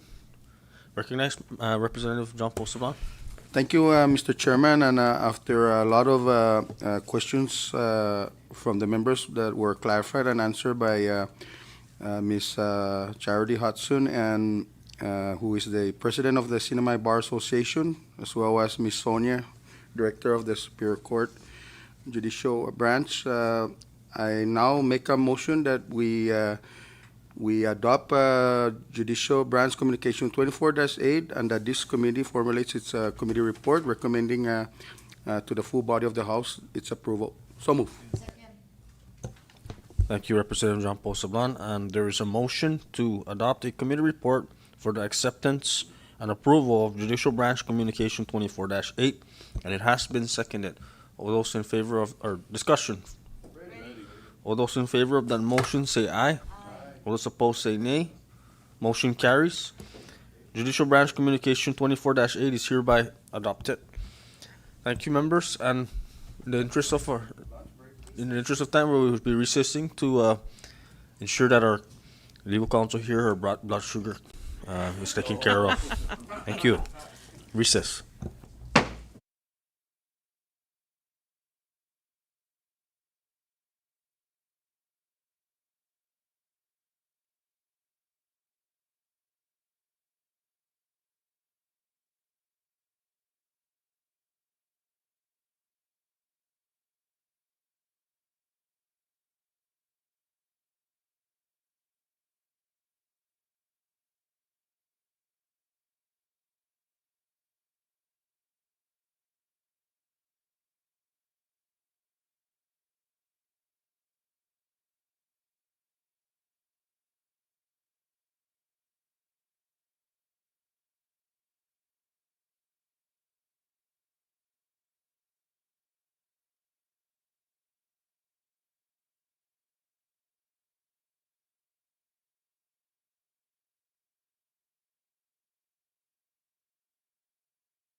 We are back into our committee meeting, and we left off we adopted item H under new business.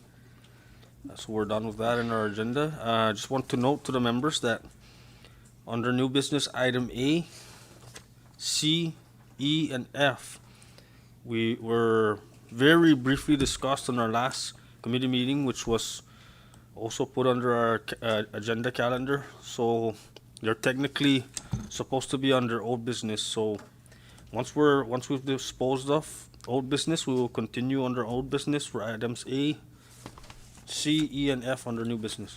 If that makes any sense. Sorry, apologies for that. A, C, E, and F. Yeah, there's a, yes. Okay, with that said, we're back under item 4 of our agenda, old business. We're now under item A, Senate Bill 24-11 to regulate off-road vehicles, including ATVs, SXX, and UTVs, and for other purposes. The floor is now open for discussion.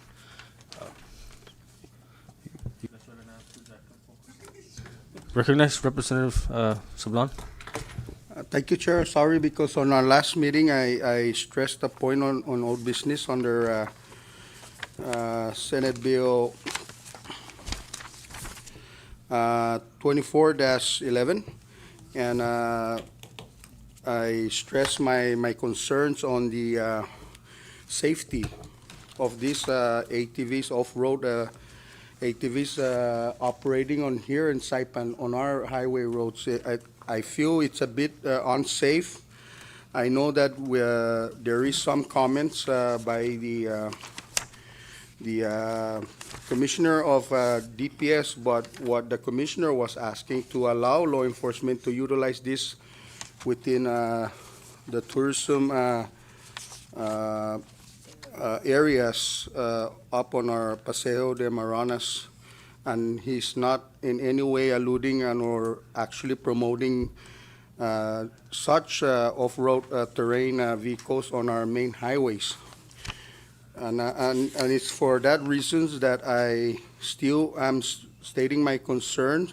If the first and second senatorial district wanted to have these ATVs, I have no problem with that. Perhaps the traffic there on both senatorial district are not as heavy as the third senatorial district. And I know that the bill calls only that these off-road vehicles are only allowed to be driven from 6 a.m. to 6 p.m. and they're not allowed on 6 p.m. to 6 a.m. to be on any roads in our all senatorial district. Also, what I find troubling on the proposed legislation itself is that under page 3, on lines 4 and 5, there is that amendment that requires that the ATVs or UTVs are required to have functional headlights, brake lights, and turn signal lights. And perhaps brake lights and signal lights are still necessary on a daylight, but what this provision here calls for on page 3, lines 4 and 5 is to include also headlights.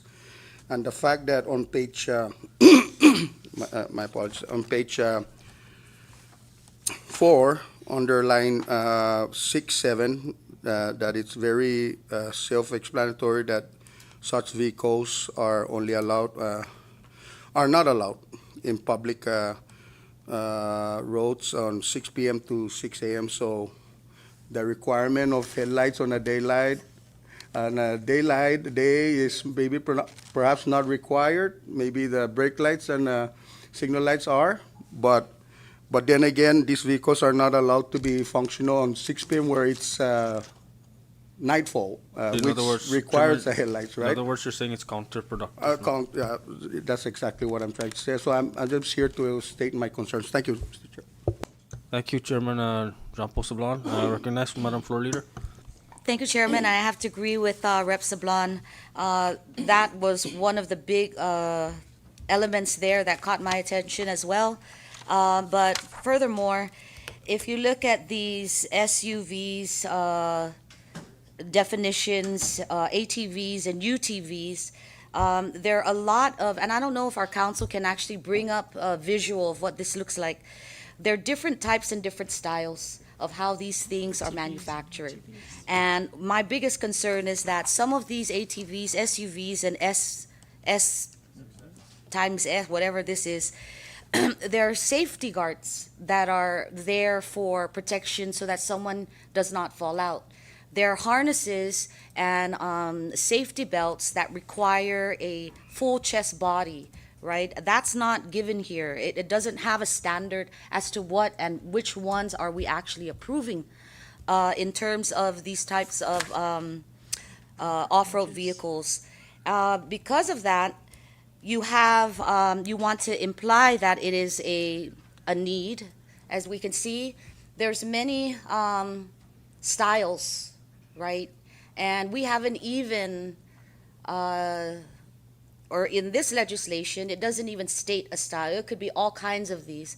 Now, if we wanted an SUV or something similar to this, I think that we should have a discussion with DPS because we know that there are some ATVs that are not, at least in our federal side, that some of these ATVs are not allowed in the roadway, which is highly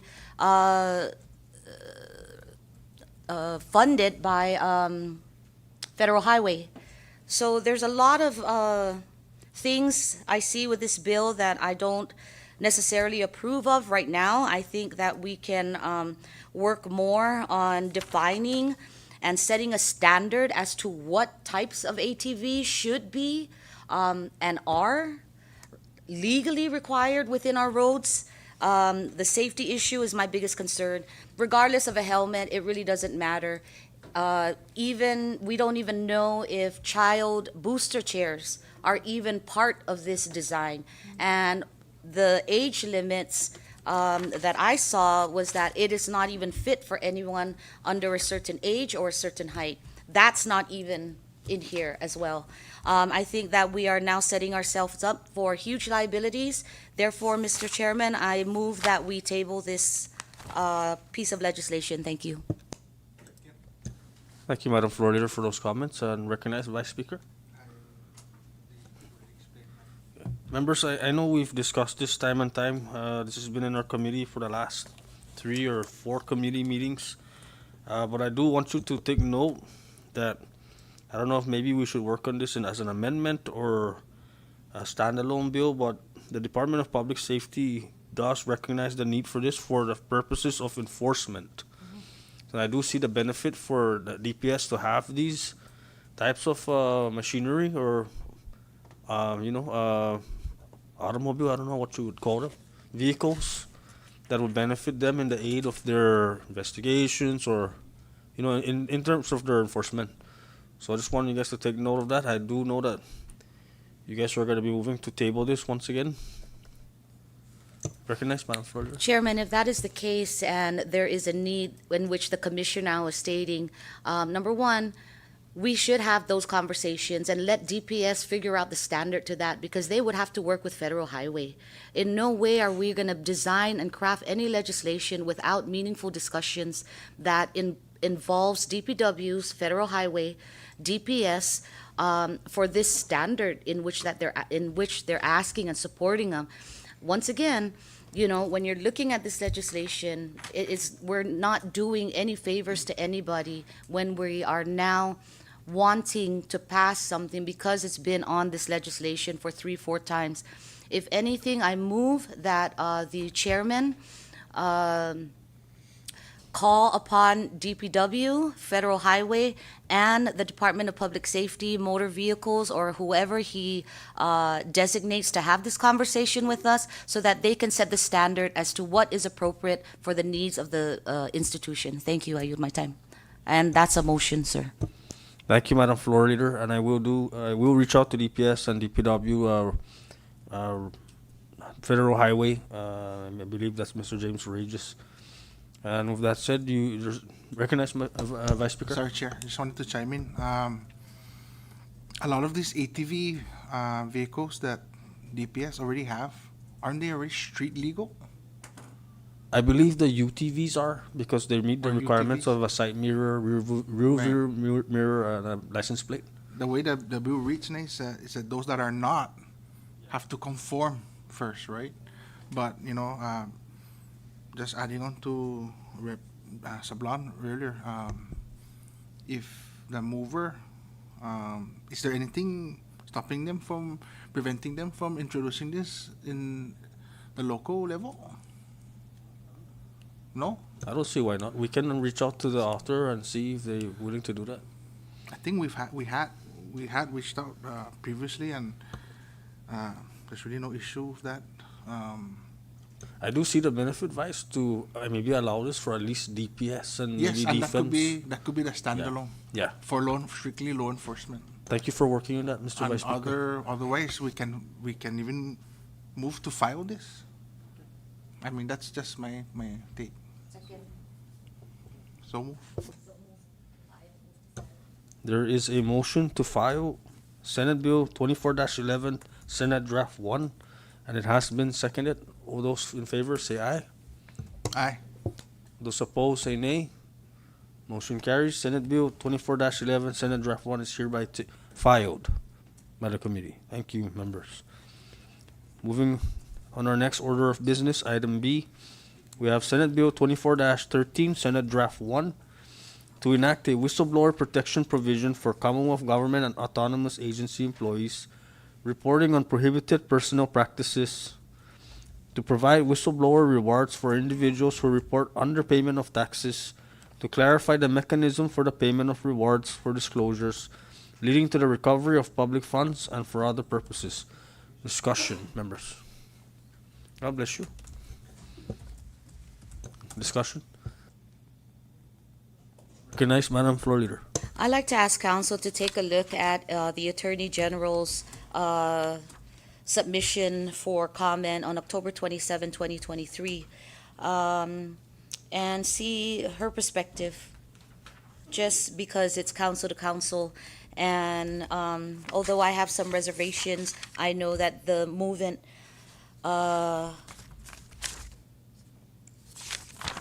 has been wanting to get this across since the 23rd legislature.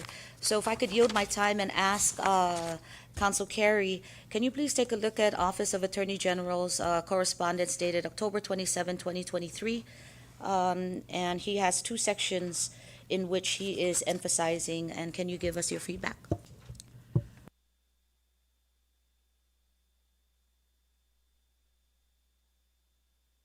Short recess.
Our committee meeting, and we left off Senate Bill 24-13, Senate Draft 1.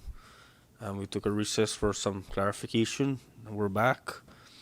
Madam Floor Leader, you still have the floor. Thank you, Mr. Chairman. And again, I do understand the intent of the bill. After reading the committee report, we do see that it will. There are some financial impacts in which the government is not ready and is in no perimeters to, employ anymore. We're still on austerity. We don't know, there was no cost benefit analysis. There's no revenue source in which they were going to take these funds to provide actual training. And I think that it's just still unclear to me. My motion that we table this for further discussion with the movement. Thank you. There's a motion to table Senate Bill 24-13, Senate Draft 1, and it has been seconded. All those in favor of that motion say aye. All those opposed say nay. Motion carries. Senate Bill 24-13 is hereby tabled. There's 13-SD1, sorry. Under our next order of business, under item C, we move to Senate Bill 24-21 to amend 9 CMC subsection 2103 to require execution of a notice of transfer and release of liability by the appropriate parties upon the ownership transfer of a vehicle. Floor is open for discussion.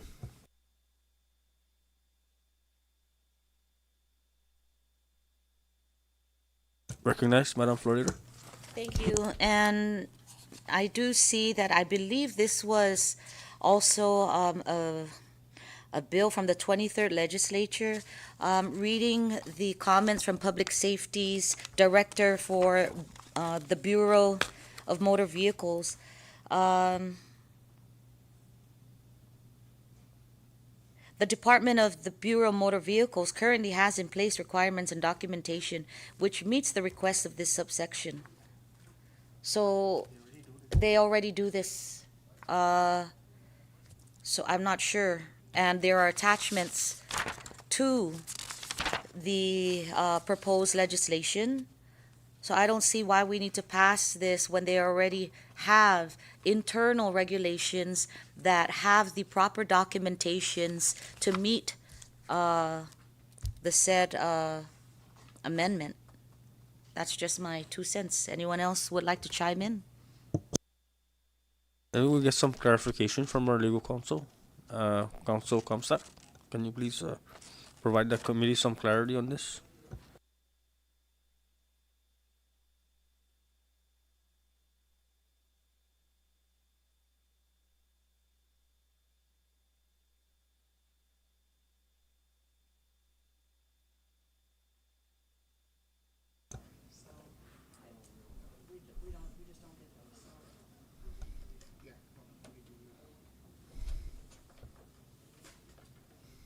Would you like the guys to go on recess, or are you okay? You're fine.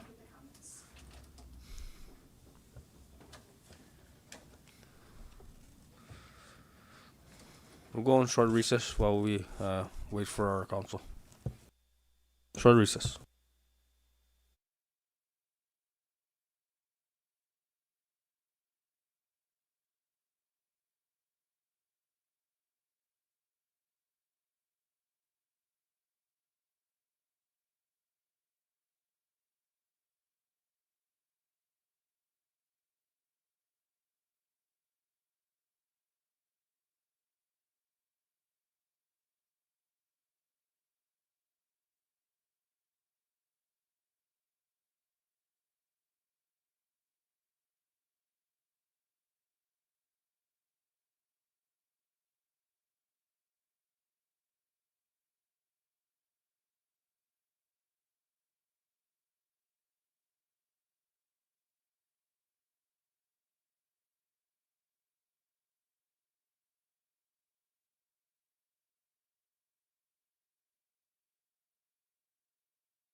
We are back into our committee meeting.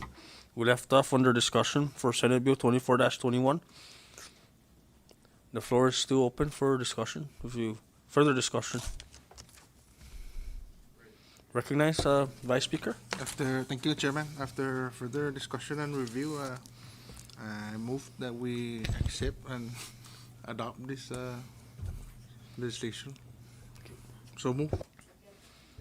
There is a motion to adopt a committee report for the passage of Senate Bill 24-21 in its current form, and it has been seconded. All those in favor of that motion say aye. Those opposed say nay. Motion carries. Senate Bill 24-21 is hereby adopted by the committee for the passage in our next session. Thank you, members. And then we're still under old business.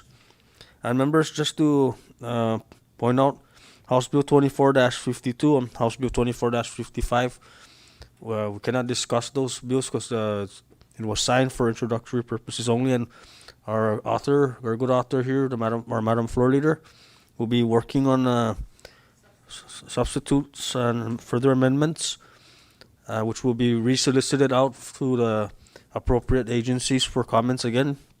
And with that said, we'll be moving on to our next item, which is House Bill 24-61, to enact a new Chapter 5 to Title 1, Division 8, Part 1 of the Commonwealth Code, to establish dedicated funding and a special amount for the Civil Service Commission to provide a pro rata collection, certification, and transfer mechanism of funds, to authorize a continuing appropriation and expenditure authority, and to require reporting and legislative oversight.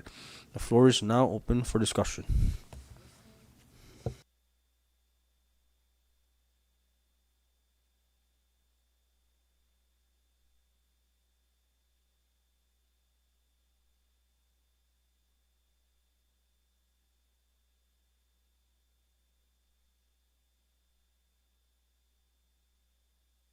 Members, just to note that we have comments that came in from the Civil Service Commission.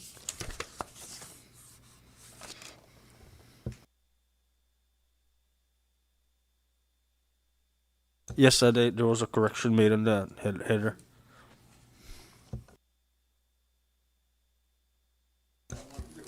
Recognize Madam Floor Leader. Chairman, I'm pretty sure the author had great intentions, but minus his attendance here to support this legislation, I do have questions for him to answer. And because certain language here includes dollar amounts, appropriation amounts, special funds accounts established, I move that we table this until your next session so that the author of the bill can explain to us exactly what he really wants to do here. Thank you. Thank you, Madam Floor Leader. Floor is still open for discussion. Recognize Chairman Jean Paul Salan. So I guess the floor leader is requesting that perhaps, Mr. Chairman, you extend an invitation, I know, to the author of the bill, which is our leader, Rep. Roy Adda, who is not a member of the JGO committee, and that we have an audience with him and give him the opportunity to kind of explain the intent of this proposed legislation, and that to appeal to this august body for the members' support. Thank you.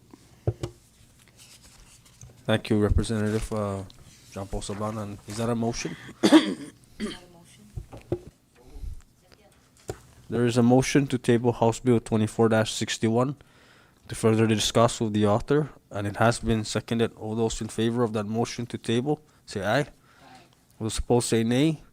Motion carries. House Bill 24-61 is hereby tabled for further discussion. And then our next order of business, we have item D, House Bill 24-66 to regulate advisory and consulting engagements with the Commonwealth by requiring compliance with procurement laws, Attorney General approval, and public auditor oversight, to impose a $50,000 cap per engagement, to establish priority qualifications, to avoid non-compliant contracts, to provide remedies and penalties for violations, and to sunset this act for after 5 years. The floor is now open. Chairman, as I'm the author of this bill, we did receive public comments from the public auditor, which she does have questions, and I'm asking this body to allow me time as I sit with the public auditor to address, and the legal counsel, to address her concerns so that this bill can be worked on, improved on, and eventually passed by this body. I move that we table this. Thank you. Thank you, Madam Floor Leader. And just to note that we did receive comments from the Public Auditor's Office. And would you still like to continue with that motion? Okay, there's a motion to table House Bill 24-66, and it has been seconded. All those in favor of that motion say aye. Those opposed say nay. Motion carries. House Bill 24-66 is hereby tabled. Thank you, members. Recognize Representative Sablan. Thank you, Chairman Camacho. Just wondering that is there any reason why we skip item D, House Bill 24-62? Oh, my apologies, Chairman. I did mention that earlier, that some of these bills were previously discussed in our last JGO committee meeting, which has been calendared, so therefore should have fallen under old business. Oh, okay. So we're just moving forward. We're still under old business. Okay. And then when we continue with new business, we'll go back to item D. Okay. So Thank you. clarified. Thank you. Thank you, Chairman. Next on our order of business, we have House Bill 24-67, which is our last bill under old business, to promote government transparency, accountability, and digital accessibility by requiring standardized reporting of financial and grant information by all semi-government entities, instrumentalities, and non-profit recipients of public funds in compliance with the Constitution, the Covenant, and applicable laws of the Commonwealth, and for other purposes. The floor is now open for discussion. Recognize Madam Floor Leader. Thank you, Mr. Speaker, and being that I'm the author of this bill, and I am really going to ask and plead with my colleagues to please pass this bill. As we know, we've been going through this budget process. We've been asking questions on data reporting, and there has been no mechanism, there is still no mechanism outside of OGA to request certain information from certain entities. Now, while this piece of legislation does not just restrict us to asking the Secretary of Finance for status updates or what have you, this bill actually now creates a system and a standard so that the CNMI government, OMB, and Department of Finance, including the public auditor, have a dashboard created so that the people can see where external funds are, what projects are there, and it's just simply so that we know what is coming in and who are the entities, subcontractors, just as any government, such as the United States, they have their dashboard. This would act as that, simply a dashboard, so that everybody has access to information, not just under the OGA, but a live dashboard in which the executive branch will upload to their dashboard so that everyone can know. And mind you, with all of the military contracts coming in, there seems to be not a bottleneck, but a lack of information being transmitted cross agencies to access who is in charge of certain entities, how much was the grant that was appropriated, who were the subcontractors. And the military now, from my last meeting at the stakeholders meeting, is now creating a dashboard which will model exactly what that is just for information purposes, a live access dashboard so that everybody has access to information in which they need as far as grant awards, amounts, project numbers, etc. Thank you. Thank you, Madam Floor Leader. Recognized Vice Chairman. Thank you, Chairman. Thank you, Floor Leader. I think this is a good legislation, but if you look at page 7, I think we may have to need to amend, because it's talking about fiscal year 2026, and we already passed the budget and none of the funds were reserved under FY26, do we want to remove the date and then just change the effective date to begin in the fiscal year 2027? I think that would be great. That is a good suggestion, Vice. And I think I'm not sure how you want me to move forward with that. Do we just go ahead and offer the amendment now and have the clerk go ahead and not address that, but document those amendments, and then we do that? Is that how Madam that Florida, works? so you would ask for, or maybe our vice would ask for an amendment to change the date. I see what it's referring to. Right. And then we will adopt that as House Draft 1, and then we Okay. can move from that. Sure. So, Vice, I think that that's a very important. I think, Chairman, I think it's a simple amendment, and I don't know if you want to consider it technical because it's the fiscal year. We're currently in FY 2026. It's kind of the ship has left sailed already, no? So maybe on page 7, under line 2, where it talks about $250,000 from the general fund is hereby appropriated for fiscal year 2026, right? For the establishment. How about we change that and just remove fiscal year 2026 and just put $250,000 from the general fund is hereby reserved for fiscal year 2027, rather than is hereby appropriated. I'm just saying this because the 2026 is ongoing right now, and the realistic thing is really looking at 2027 to use $250,000 from 2027.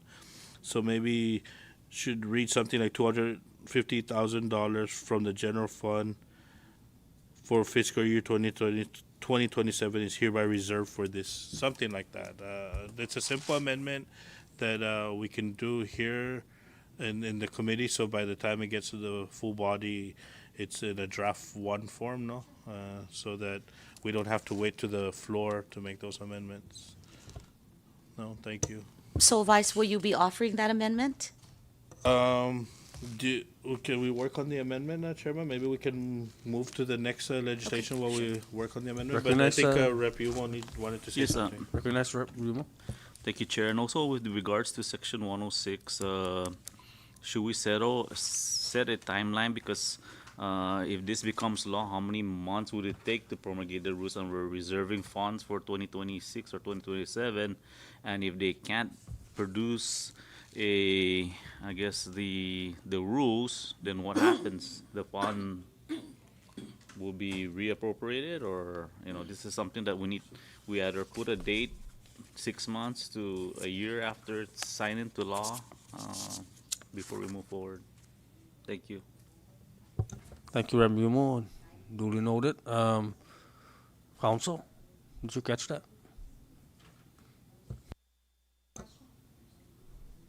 Well, Rep. Yumo, you It's still have not a the floor. question, just concerned that should we insert a timeline as to when this rule would be made, because a lot of times we implement laws and then the promulgation of rules takes more than a year. So,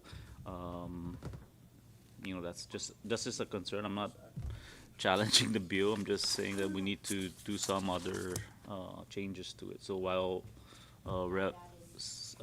Attal is working on that, we should include something to that, if that language to put in. I recognize Madam Florida. So, thank you, Rep. Yumo, and he is correct.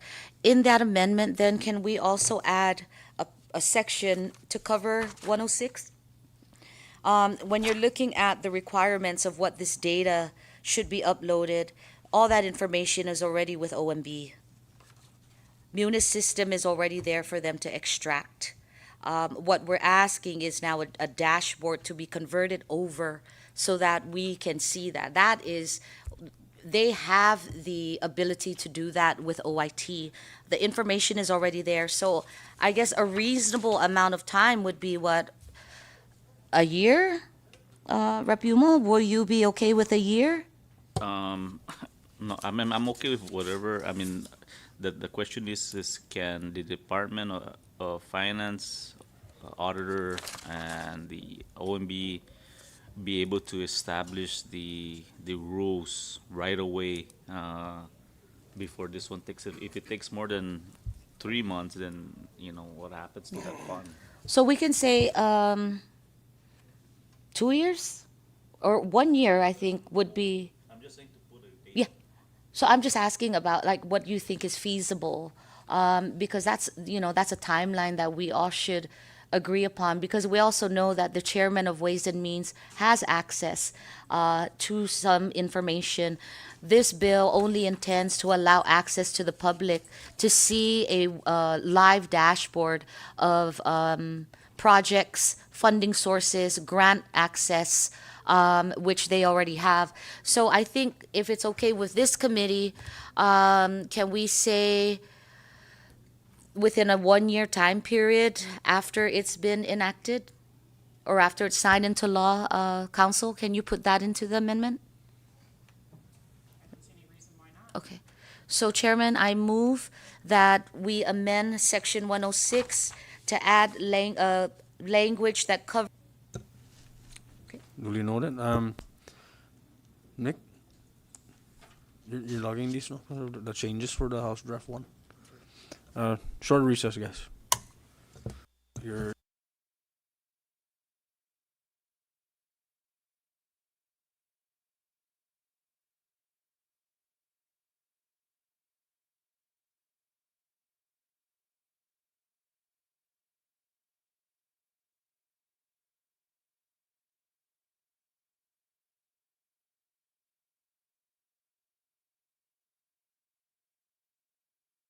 back into our committee meeting, and we left off under discussion for House Bill 24-67, and Madam Florio, recognize Rep. Yumo. Yes, thank you, Chair.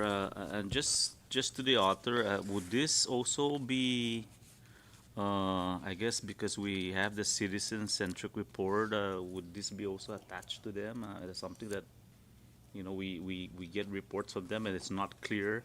This one makes a lot of stuff more clearer. So should we also consider applying this law to the citizen-centric reports? Because a lot of times it just sent us over color pages, but we don't understand how much was spent, or it's not really clear. This one, it makes a lot of it clearer. So I just a comment that maybe something we should consider in the future. Thank you. Thank you, Rep. Yumo. I recognize Rep. Sablan.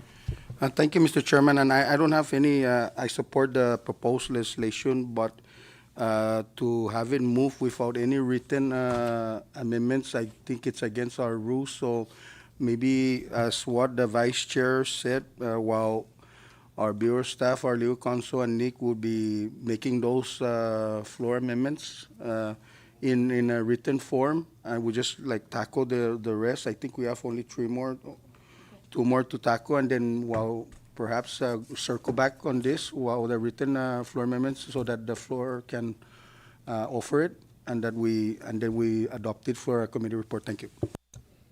Thank you, Representative Salwan. A good point, and that is noted. So while our legal counsel and going back to a recommendation made by Rep. Yumo. Rep. Yumo, would you like to include that? Recognize Madam Floor Leader. Well, I understand the intent of the centric, but the centric really talks about the goals, the monies, which are part of the grant. You have to demonstrate to the grantor what you accomplish with that money, right? That's part of that. But this one is the Data Act. This is a comprehensive dashboard for everything. This is talking about external funds. This is talking about grant awards. This is talking about the information a person needs, even a subcontractor would need to go and find projects from the CNMI government that is available. So I don't have to go to 5 different people or request an OGA when I don't have to. This establishes a standard that we are now saying the department or the executive branch must, including the Department of Finance, must establish a dashboard to show the live information that is available upon any types of external revenue, what have you. It is there. for everyone to see. And we do not need an OJA unless there's something that is much deeper that requires what is already being asked of in this bill. Thank you. Thank you, Madam Florier. Is that clarified, Rep. Yemo? Yeah. All right, members. So while our legal counsel and our legislative assistant are working on the proposed amendments for the House Draft 1 version, we're going to move forward in our order of business. And we're now under new business for House Bill 24-62 to enact a Uniform Electronic Transactions Act to enable a more robust digital economy in the Commonwealth. The floor is now open for discussion.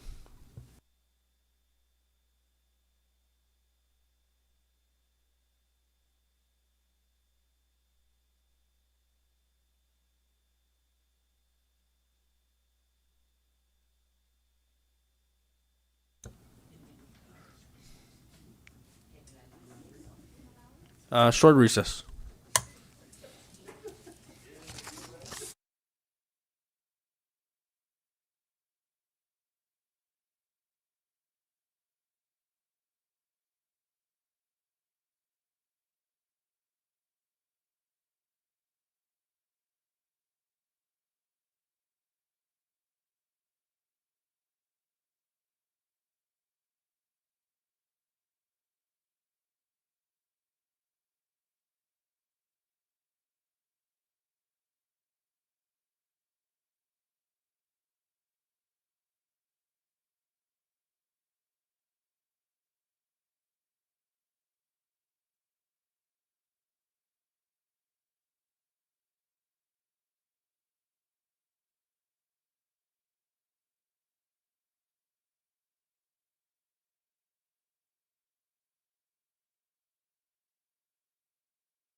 In our committee meeting, and we left off at House Bill 24-62, and we were still under discussion.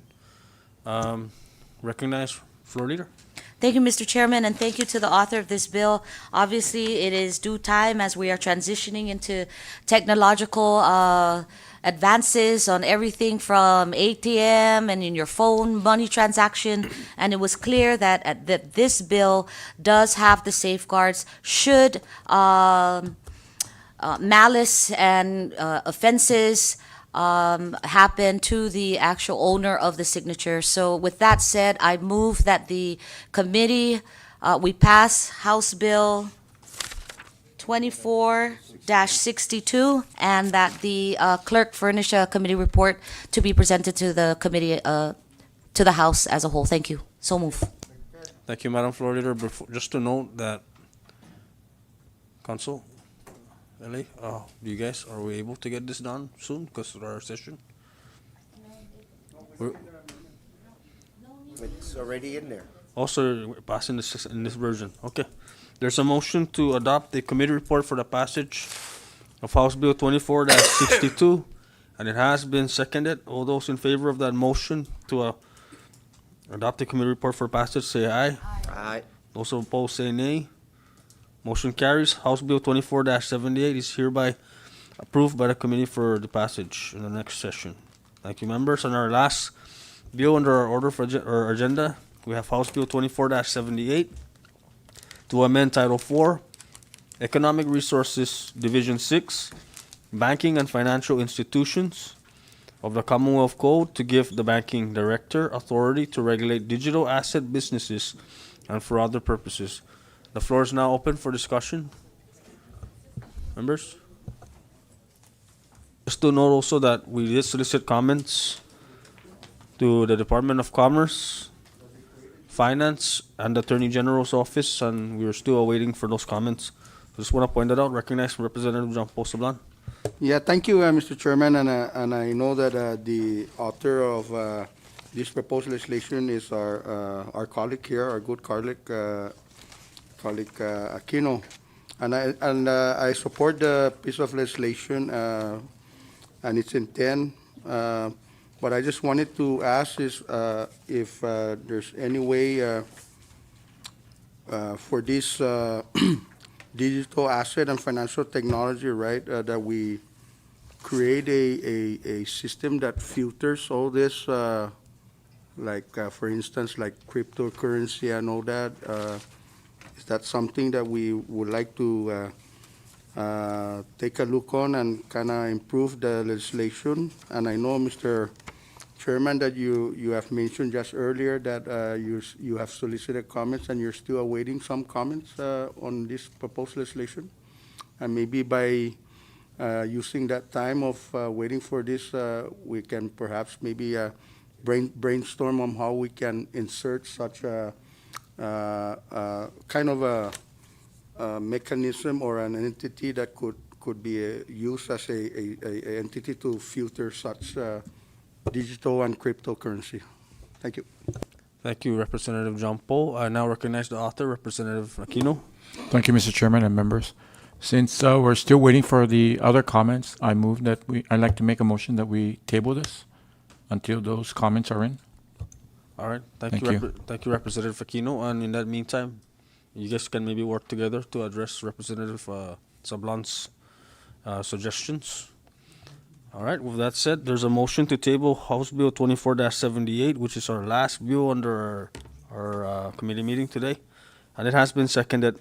All those in favor of that motion say aye. All those opposed say nay. House Bill 24-78 is hereby tabled for further discussion and review. All right, members, thank you. That takes care of all our legislations and communications in our committee meeting. And we do have a 2:30 session, so we're now under item 4. Recognize Madam Floor Leader. I'd like to ask the clerk, Chairman, if he has completed the amendments My to apologies. the Digital Yeah. Act. This is in regards to House Bill 24-62, right? Or 67. Short recess.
Our committee meeting, and we left off at House Bill 24-67, and we're still under discussion. Recognize Madam Floor Leader. Thank you, Chairman. At this time, due to time constraints, since we have a session at 2:30, I'm asking the chairman for his consideration so that we can table this particular piece of legislation so that I can fix my amendment. But I also ask this chairman to please consider the importance of this legislation and to call a next JGO meeting no later than two weeks. So move. There's a motion to table House Bill 24-67 and has been seconded. All those in favor of that motion to table House Bill 24-67, say aye. Opposed, say nay. Motion carries. House Bill 24-67 is hereby tabled. I will be calling a JGO meeting within 2 weeks. Please remain on island. Thank you.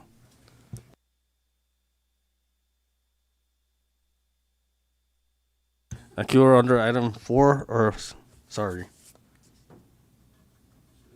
Under miscellaneous? Ready? Under last order of business, under adjournment. There's a motion to adjourn today's committee meeting, so it has been seconded. All those in favor to adjourn, say aye. Opposed, say nay. Thank you, members.